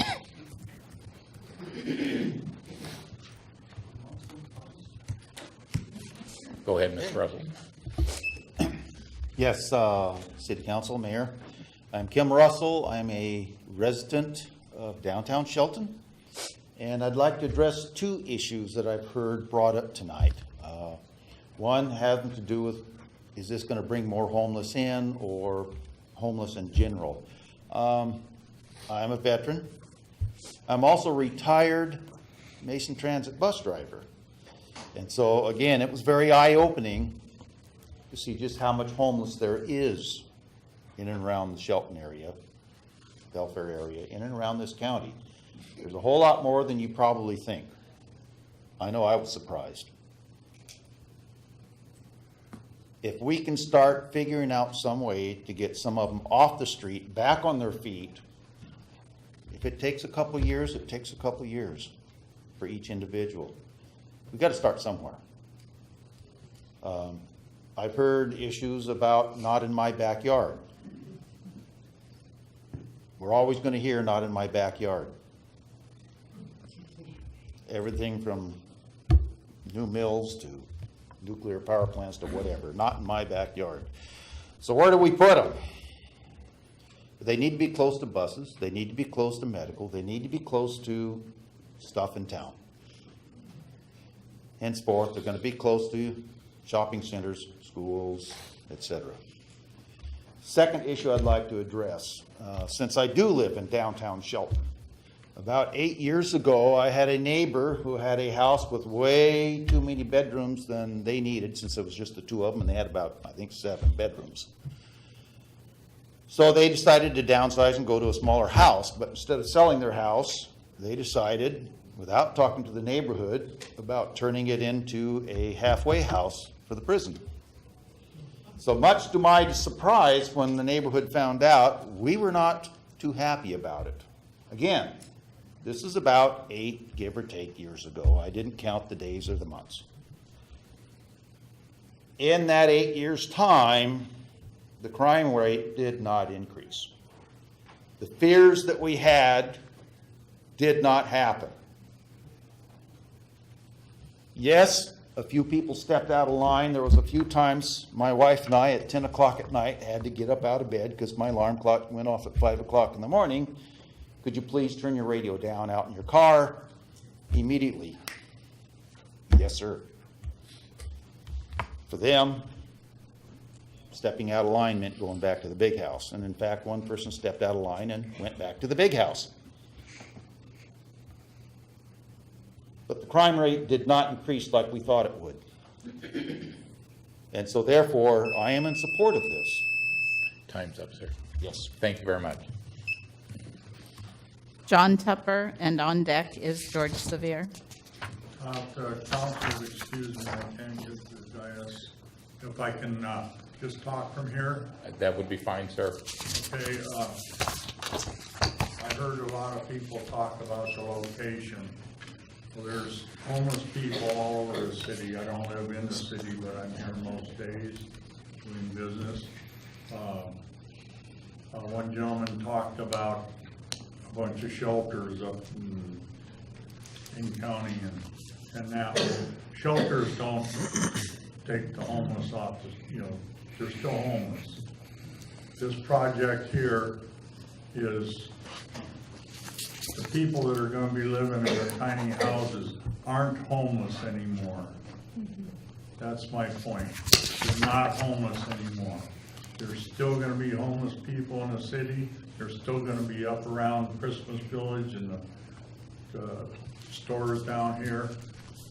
But this is going to take people off the street and give them a start. I'm in favor of it.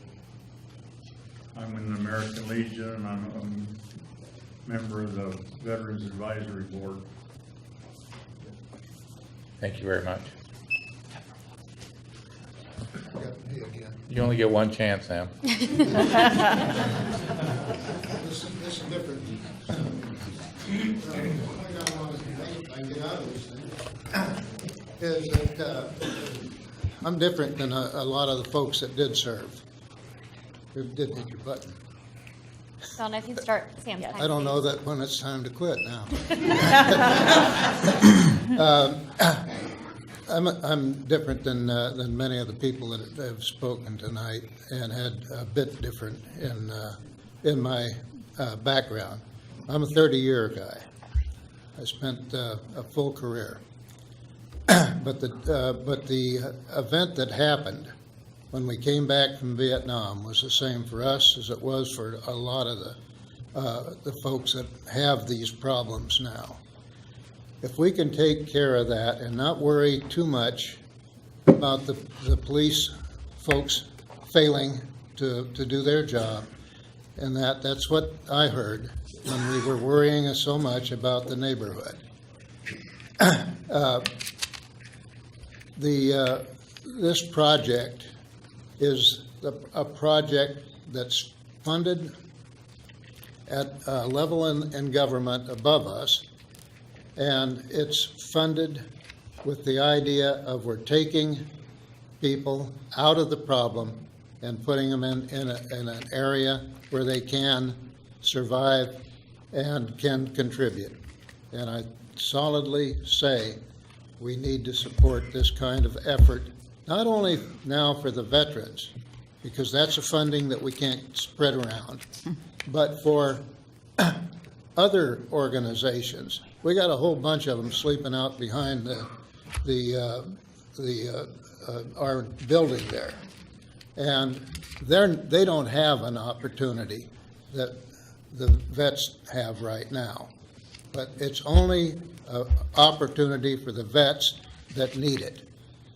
And it's the county needs to, the city needs to look at the need covering all of those others. So that's my 2 bits. Okay, Sam. thank you, sir. Randy Lewis, and on deck is Senator Tim Sheldon. Randy Lewis.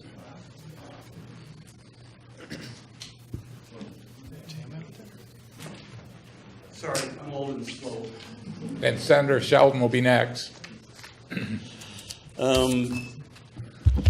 I'm redundant, I apologize. You can't really hear back there. I think you can pipe sound back there. I'm not sure. I was here at court one time, and I thought they were piping sound back there. Anyway, something to think about next time you have overflow crowd. I just have a couple of points I'd like to make.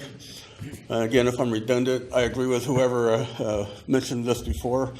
I recently ran into two fellows who sold family property for us. They were both very passionately against the tiny homes thing here. Why? Randy, this is valuable property. Well, what I told them was, in my opinion, it's not the mission of the city or any government to maximize the economic value of its assets. Its mission is to be stewards of those assets to benefit the community. And the argument is, well, this isn't the whole community, this is just a small subset.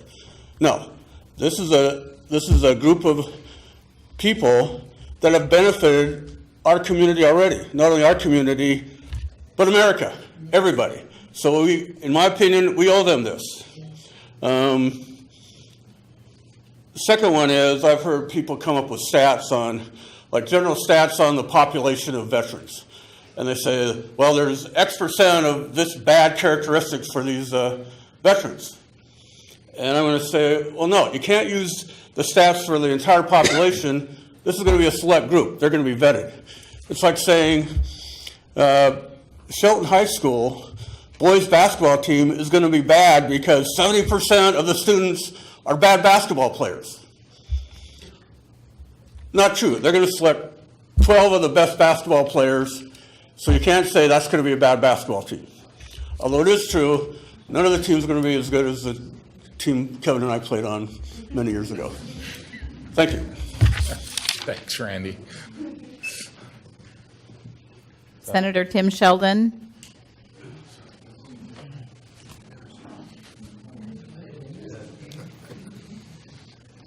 Evening, Senator. Good evening. Thank you for allowing me to say a few words. Senator Tim Sheldon. You know, two great things happened in my life. I was born here in Shelton, Washington, and I've been able to serve you in the state legislature for 29 years. I want to compliment the council and you, Mr. Mayor, for your hard work on this project. You are listeners, and I've learned to appreciate listeners. And I think you've done your homework. Your public works staff has been out looking and vetting particular pieces of property. Darren, your chief, has been talking to chiefs in Olympia and other areas. And I think this is a tremendous opportunity. You know, I have friends on both sides of the issue, and it's going to be up to you what happens now. But I think that what we're looking at here is not an encampment. It really is a veterans village. I think it will be run with the utmost care. I think that you will watch over it just as closely as all these citizens here will watch over it and watch its progress. I would say it's going to succeed. I say we owe it to our veterans to take care of them. We owe it to them for what they've done for us. And, you know, the state is struggling with the homeless issue every day. So we've got bills and appropriations, a lot of things we're doing in Olympia. But I've realized that this all starts with a roof over your head. You're not going to get any services without a roof over your head. You need an address. You need the camaraderie that'll come from working together with others that are sharing those issues, those problems. And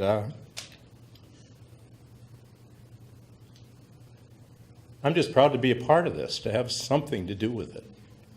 And I think in the end, when this is accomplished, we'll look back on it and say, this is one of the best things we ever did in Shelton. It's one of the accomplishments that we all can say we had a part in. that was meaningful. In Olympia, when I had a chance to go through the Ponza facility there and talk to people that have turned their life around, I talked to one fellow who's not had an opportunity to be with his kids in years. How do you reunite with your family if you're living on the street? He had a chance to have a Halloween party and have his kids come and stay with him. So a great opportunity. Thank you again for all you're doing. And let's make this the best Vets Village ever made. Thank you. Hold the call.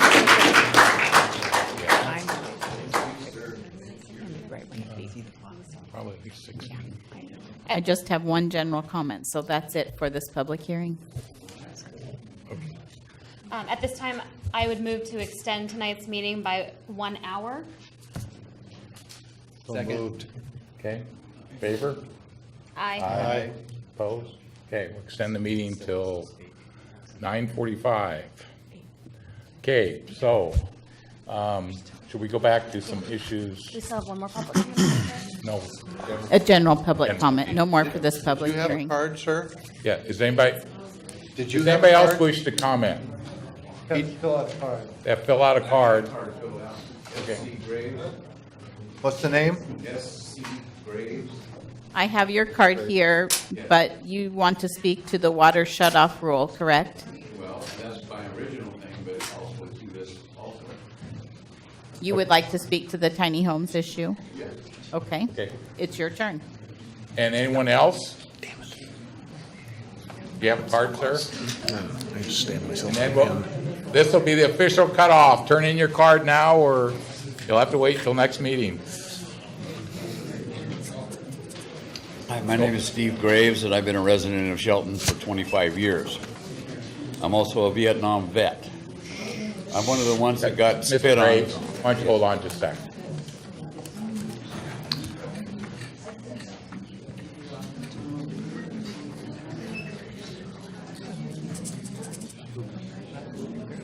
Can I ask everyone, if you're going to leave, please leave. If not, please quiet down so Mr. Graves can speak.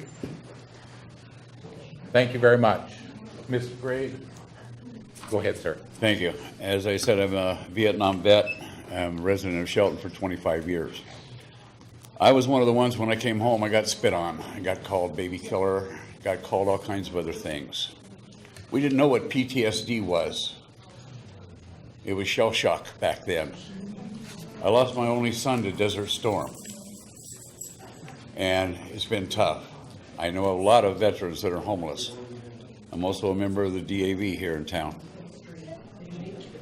This project, I cannot see any better security in the neighborhood than a bunch of clean, sober veterans. That if they see somebody hurting a child, bullying a child, or somebody else that is getting beat up or anything else, I cannot see a veteran standing by watching it and not taking action. I cannot see better security in a neighborhood than these veterans. I'm also an ex-law enforcement. All right? I took an oath when I went in the service. I took an oath when I was sworn in as law enforcement. Nobody's ever taken those oaths away from me. I will protect my family, my friends, and my neighbors to the best of my ability. And all of these veterans that we're going to get these homes to are going to do the same thing. They're given a chance to have a place to live and an address. And according to the program, they've got to be clean and sober, and they have to work the program. Okay, what's the problem? It's a win-win situation.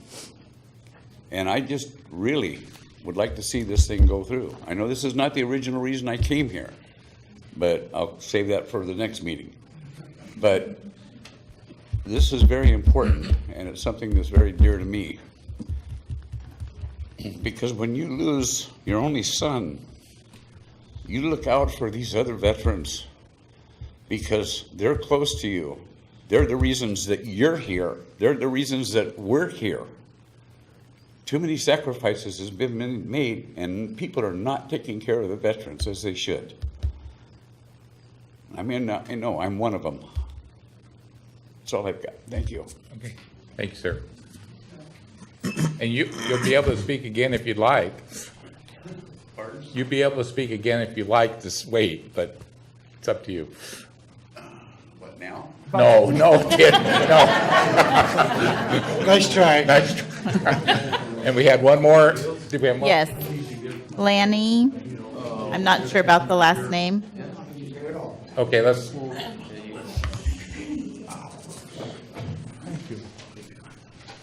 Go ahead, sir. Okay? Yes. All right. Planning Woodall, Christmas Village. You can see from everybody it's against it is because we don't care if you build the thing, but not in our neighborhood is an issue. There is property clear around this city. If you can't see the forest for the trees, take a drive. There's property. You have a yacht club you can't get rid of. You don't even know what to do. Put them down there and they'll have beach property. We don't want it in our yard. I'm a veteran. I went down in 2 aircraft. I went to work the day I got out of the service. I'm 80 years old and I'm still working 2 jobs. I deal with vets. 12 years at the food bank and another 11 years on my job where I deal with vets that are bikers, 100%ers. Here, there's what the money's making. They make a good money. They get lots of pills. I was an outpatient. I could have all the pills I want, but I couldn't get any M&Ms. The vet's full of it. So what are you people thinking? You just go into somebody's neighborhood and do these things? No, you got to understand, we don't trust you. Can you tell me right now, have you made up your minds already? I don't hear an answer. It's on the agenda on the 9th or 16th? Okay, it's on the agenda. You look like you're listening, but you're not hearing me.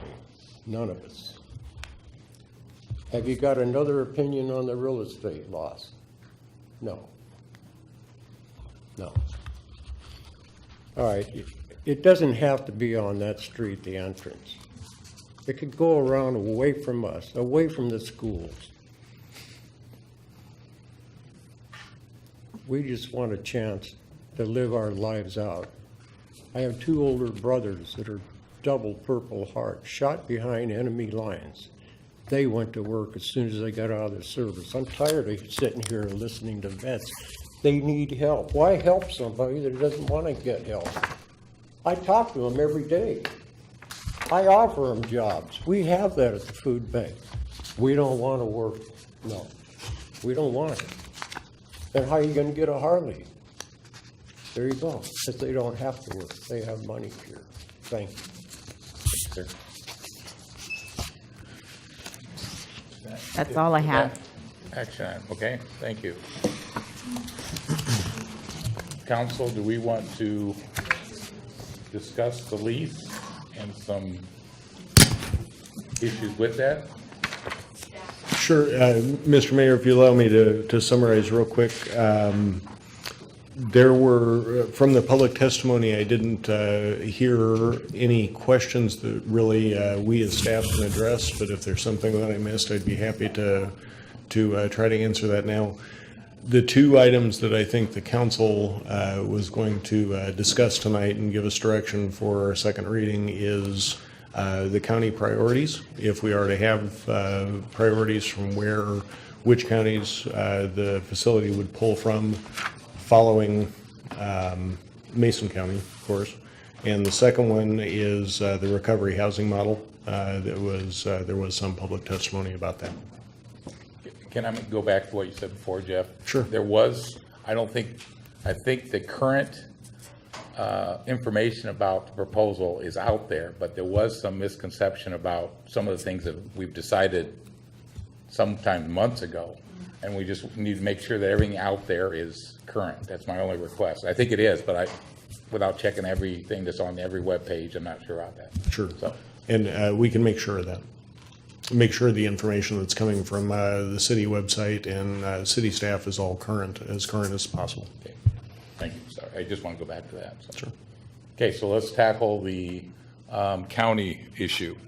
I guess my thoughts several weeks ago was not to limit counties, but maybe prioritize counties. But that's just my thoughts. Is there any thoughts on either limiting counties, prioritizing counties, having different groups of counties? Councilmember Franz? I think Shelton first, Mason County second, and then I really do not have a priority between Kitsap and Thurston, or even the county that's above us, surrounding counties that touch upon Mason County. I don't really have a preference. Shelton first, Mason County second.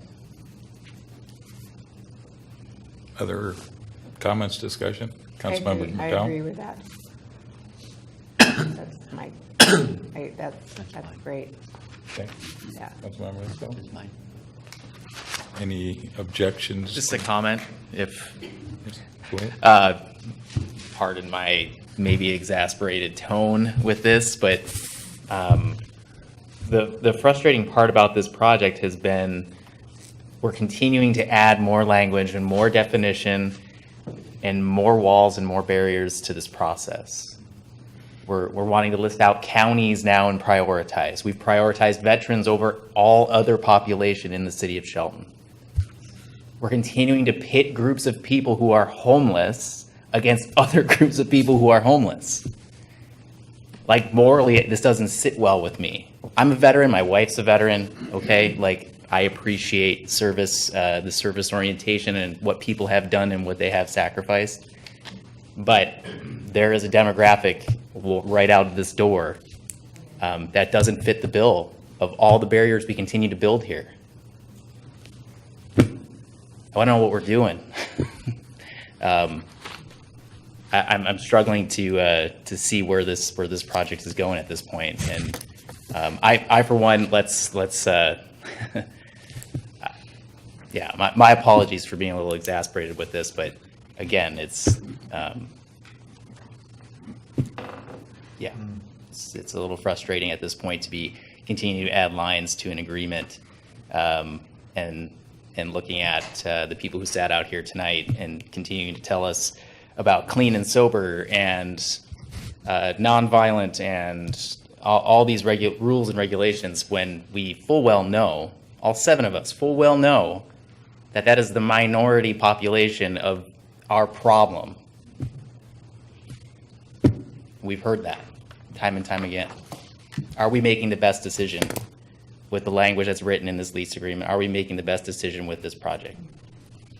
Think about it. Yeah, this is just one segment of the homeless population. There are other segments, and we as a council have to understand that this does not solve all of our problems. This is probably not the biggest problem, but there are other battles to be fought. This is the battle we have before us. This is the document we have before us. And homelessness, the opioid subject, and addiction, mental illness is not going away. And I have been, for 7 years, sitting at the table with mayors from every single city in the state. And homelessness and those surrounding issues have been #1 on the plate. This is not a glorified tent city.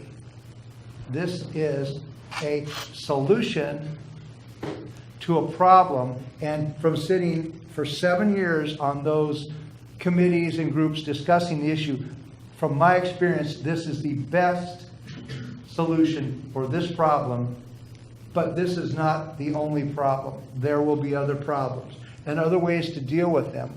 I am 100% against tent cities. I am 100% against the way Seattle and Olympia, no offense to those wonderful cities, are handling the overall homeless issue.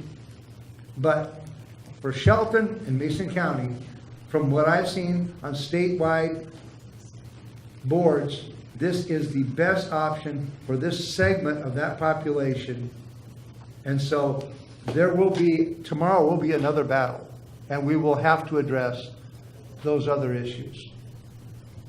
Okay, the issue before us is we have a draft lease and whether we want to prioritize any counties other than Mason. Deputy Mayor, you have any comments? Going back to my much earlier conversation surrounding this, I feel very strongly that utilizing a city asset in this way, that obviously city and county residents should take priority, but beyond that, I think we need to allow the providers to make their best judgment as to who will be best helped by this facility, and I don't know that us deciding who and how we can best help them is the job of this council. Well said. Councilmember Dorsey? I agree with that. Okay. I agree. All right. Deputy Mayor. I don't know that we can make that determination for the professionals that know how to run something like this. But, I would say to draw from, like Gary said, Shelton, Mason County, and then a neighboring county. I think, wasn't Deputy Mayor's point that we let them decide who lives there? Well, kind of to go to Joe's point, we're hamstringing this process further as we get down the road, and I absolutely think that if this is the path we're taking, that city residents should have first priority and then county residents, but beyond that, I think that we need to rely upon those who are utilizing this permanent supportive housing model to have the flexibility to be successful, and so for me, I would leave it at that. Other discussion? So consensus, leave the contract as is then, because it doesn't prioritize Shelton, it prioritizes Mason County.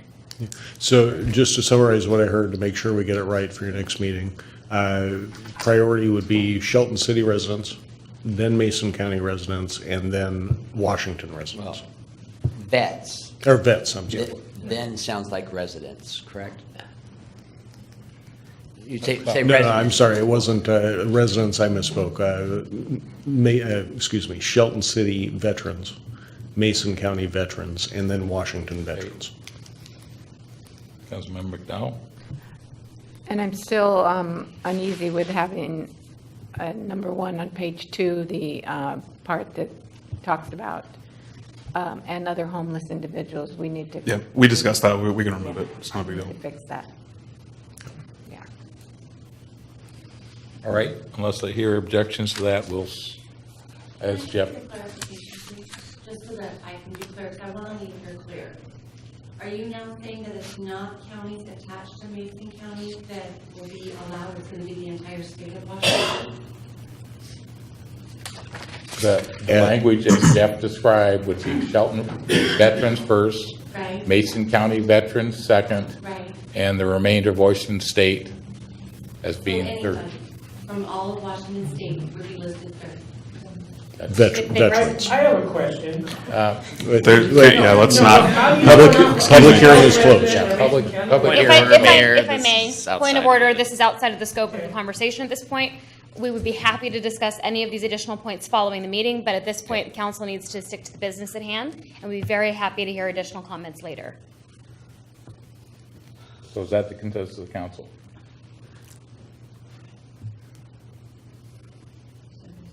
I'm a little uneasy just leaving it out a county in eastern Washington or in the far corner of the state. I'm a little uneasy on that. It doesn't make me feel comfortable. Okay. Mainly because our Shelton, then Mason, then we should go to the counties closest to us. All right. I'm very adamant. I'm going to be very firm on that one. Can we request 2 versions and have further discussions made with Ponza? We might be able to clarify how critical that might be. We can prepare 2 different versions of that particular section, present it to council. We do have to publish, well, we can publish both versions for your vote on, I believe the second reading is scheduled for April 2nd. We can publish both versions. I don't believe that's a problem. But then a decision would have to be made at that point, which version we go with. And if you have different variables for the other discussion topics for tonight, the version control may get a little out of control, but we'll do our best to do that. I'll just speak my views, and that's one I would assume that if there's any connection to that homeless vet near the area, they would be higher priority than someone without any connection clear across the state. Correct. I would assume that. I'm getting, Jason, that's my assumption. It's highly unlikely someone from the east. So that's my I would assumption. find So that's kind of where I would like that clarified. If that's not correct, then I might rethink more like Councilwoman McDowell that we need to specify that. And I can work with the proponents' representatives and get you that clarification. Is council good with that clarification? And then, Yes. Yeah. okay, Okay? okay. If I could just add something, I think there was testimony from, I believe, Tom Davis at one of the meetings we had about this. I just feel like I want to point out that obviously we're talking about a homeless population, and the way that they determine residency is essentially a 90-day residency. So let's say you were a homeless person in Spokane County, which is the great county where I'm from, and you wanted to establish residency in Mason County. Okay, you would come to Mason County, you would wait around for 90 days. Suddenly, you're a homeless person with residence in Mason County as they determine residency. So I just bring that up because I feel like we're spending a lot of time discussing I think as Councilmember Schmidt pointed out, sort of a highly prioritized level of process that Ponza is going to have to go through to run their project. And the more levels we put on there, the more difficult it is for them to run that project. And so I just think we should think about, to what extent is it really worth it for us to keep putting on these different levels of requirements. Can you tell the audience who you are? Oh, my name's John Collins. I'm the city attorney. I wrote the lease. Okay, then based on John's, how about we go with the paragraph as Jeff described originally and clarification from Ponza as far as what would actually happen in reality? Yes. Does that sound good with everybody? Okay. All right. Thanks, John.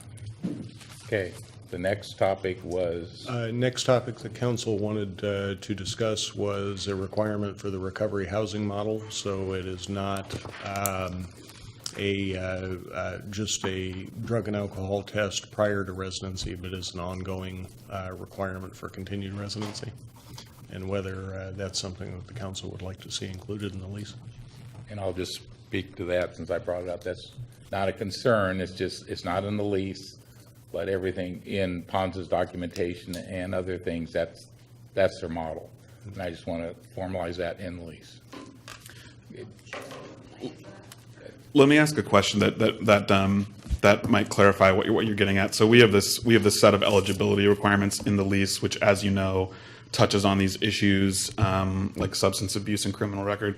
Are you sort of just wondering whether those requirements essentially are ongoing as they are residents? It's not just like a test they have. Yeah. So I mean, it would be pretty easy to just add a sentence in the eligibility requirements to essentially say that these requirements are ongoing and consistent throughout residency.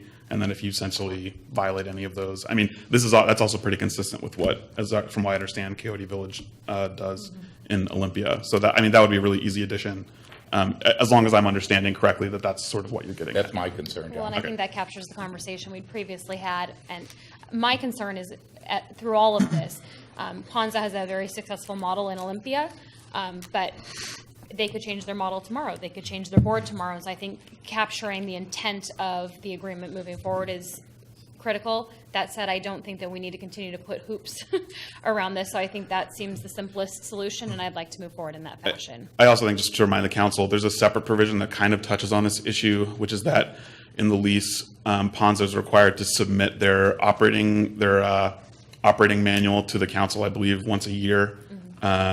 The council doesn't have express approval on the manual, but it's at least an opportunity for the council to provide input. So as we're sort of going forward with this partnership, we're at least going to have, essentially an annual review where we're going to check in to see how they're sort of handling these types of issues. Yeah, I think Deputy Mayor expressed my concern is if Ponza changed and all of a sudden they became a different type of organization, we would want some type of recourse that would be very specific, I think, as far as some of the treatment facilitated treatment goes away as part of their, no longer part of their goal. So, Depending on the circumstances, we might be able to terminate the lease, depending on what happened. Well, But I'm just thinking legal stuff down the the line. way you described it earlier, John, I think would sound. Yeah, if that's satisfactory, I think that's a satisfactory. really easy fix, and I think that's consistent with what they do anyway, so I think that that'd probably be good for everyone. Everyone good with that? Okay. Go ahead. Yeah, I just want to make sure as we draft this that we're capturing all the changes. So we'll have the change that our city attorney just spoke about.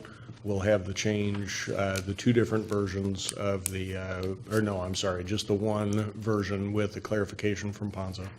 We'll have the change with the acreage amount in the beginning of the lease. We'll have the change for the rent starting in the second year. And then the requirement for bathroom facilities essentially in each unit. And I just want to make sure I capture everything that the council has consensus on for your second reading in a couple weeks. Yep. Everybody good with that, those changes? Okay, thank you. Thank you, Jeff. Okay, next, everybody good to continue on without a recess? Okay, yeah, 1 day recess, thank you. Okay. I think we just move on. Continue on to business item number 2. We'll open the public hearing on Public Works Director has some information on a 6-year transportation plan, so we open that public hearing. Thank you, Mayor, council members. Just an update to the 6-year TIP that we are required to produce and submit to the state by June 30th of every year.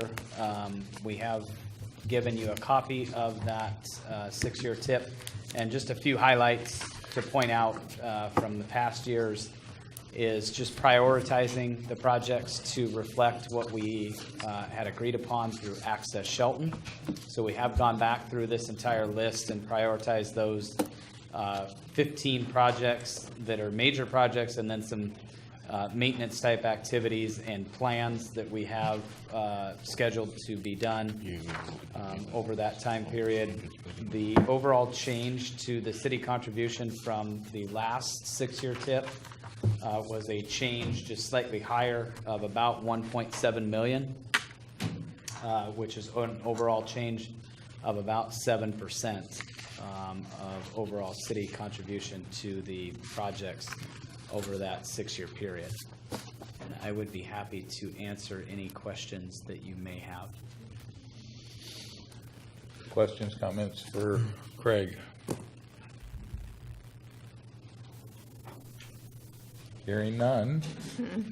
Any public comment on this? No, there are not, Mayor. Okay. Pave away. Pave away. We'll close the public hearing. Okay, consensus to move the lease, we'll go back one. Consensus move the lease forward to the April 12th. Second. April 2nd meeting. April Thank you. 16th.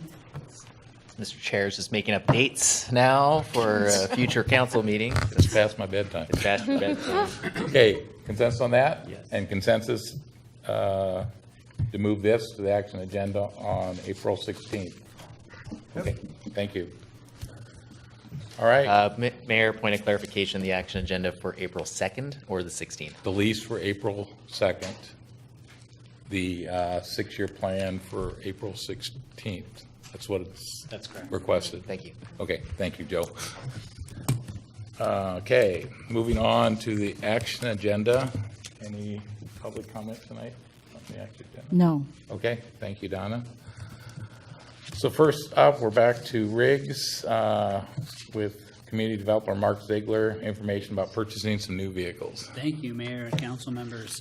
Yes, Community Development would like to purchase 2 rigs this year. We have budgeted for 2 vehicles, one for the building department as a replacement vehicle and one for the parks department as a replacement vehicle. We've seen our useful life out of the 2 vehicles that would be replaced. those would be surplus, needs to be replaced with new vehicles put into the fleet for service. If you have any questions, I can answer those for you tonight. Well moved. Any, To clarify, we did discuss at the last meeting a little bit about upfitting the vehicles in both departments, and my understanding is that any upfitting will come out of the operating budget within the department and is separate from these purchases. Is that correct? Correct. Okay. okay, clarification. Any other clarification? Okay. Councilmember Krantz, you want to move again? So moved. Okay. You want Second. Okay. I think we have a motion and a second to authorize me to sign a purchase orders CD 01 through 19 or dash 19, not that many trucks, right, Mark? Correct. CD 02 to dash 19 for the purchase of vehicles for the Building and Parks Departments. All in favor? Aye. Opposed? Okay, motion carries. Okay, next, Public Works Director Gregory also is purchasing some trucks, so. So now that Mark did all the heavy lifting on this two meetings in a row, 3 vehicles for Public Works, one in EM&R, one in the Stormwater Department, and also one in the Water Department for purchase through the state contract. And I would be happy to answer any questions that Mark hasn't already answered. Clarifications or questions for Greg? Just clarification and with the city manager on this is as we continue to purchase rolling stock or replace existing rolling stock, we're going to be consistent goal that we're going to be having is to be focused on establishing a useful life cycle, and so we're not driving around 1990 whatever Ford Rangers with jumper cables in the back, and our crews can be effective at getting the job done. So one of, not the only for sure, but one of the higher priorities for our new finance director when he comes on board beginning of next month, we'll be working with our department heads that own vehicles, including the 3 right over there, mostly them, to put together a program for replacement. So when that comes up, we have the money on hand and it's budgeted for that purpose. Thank you. Okay. Do we have a motion?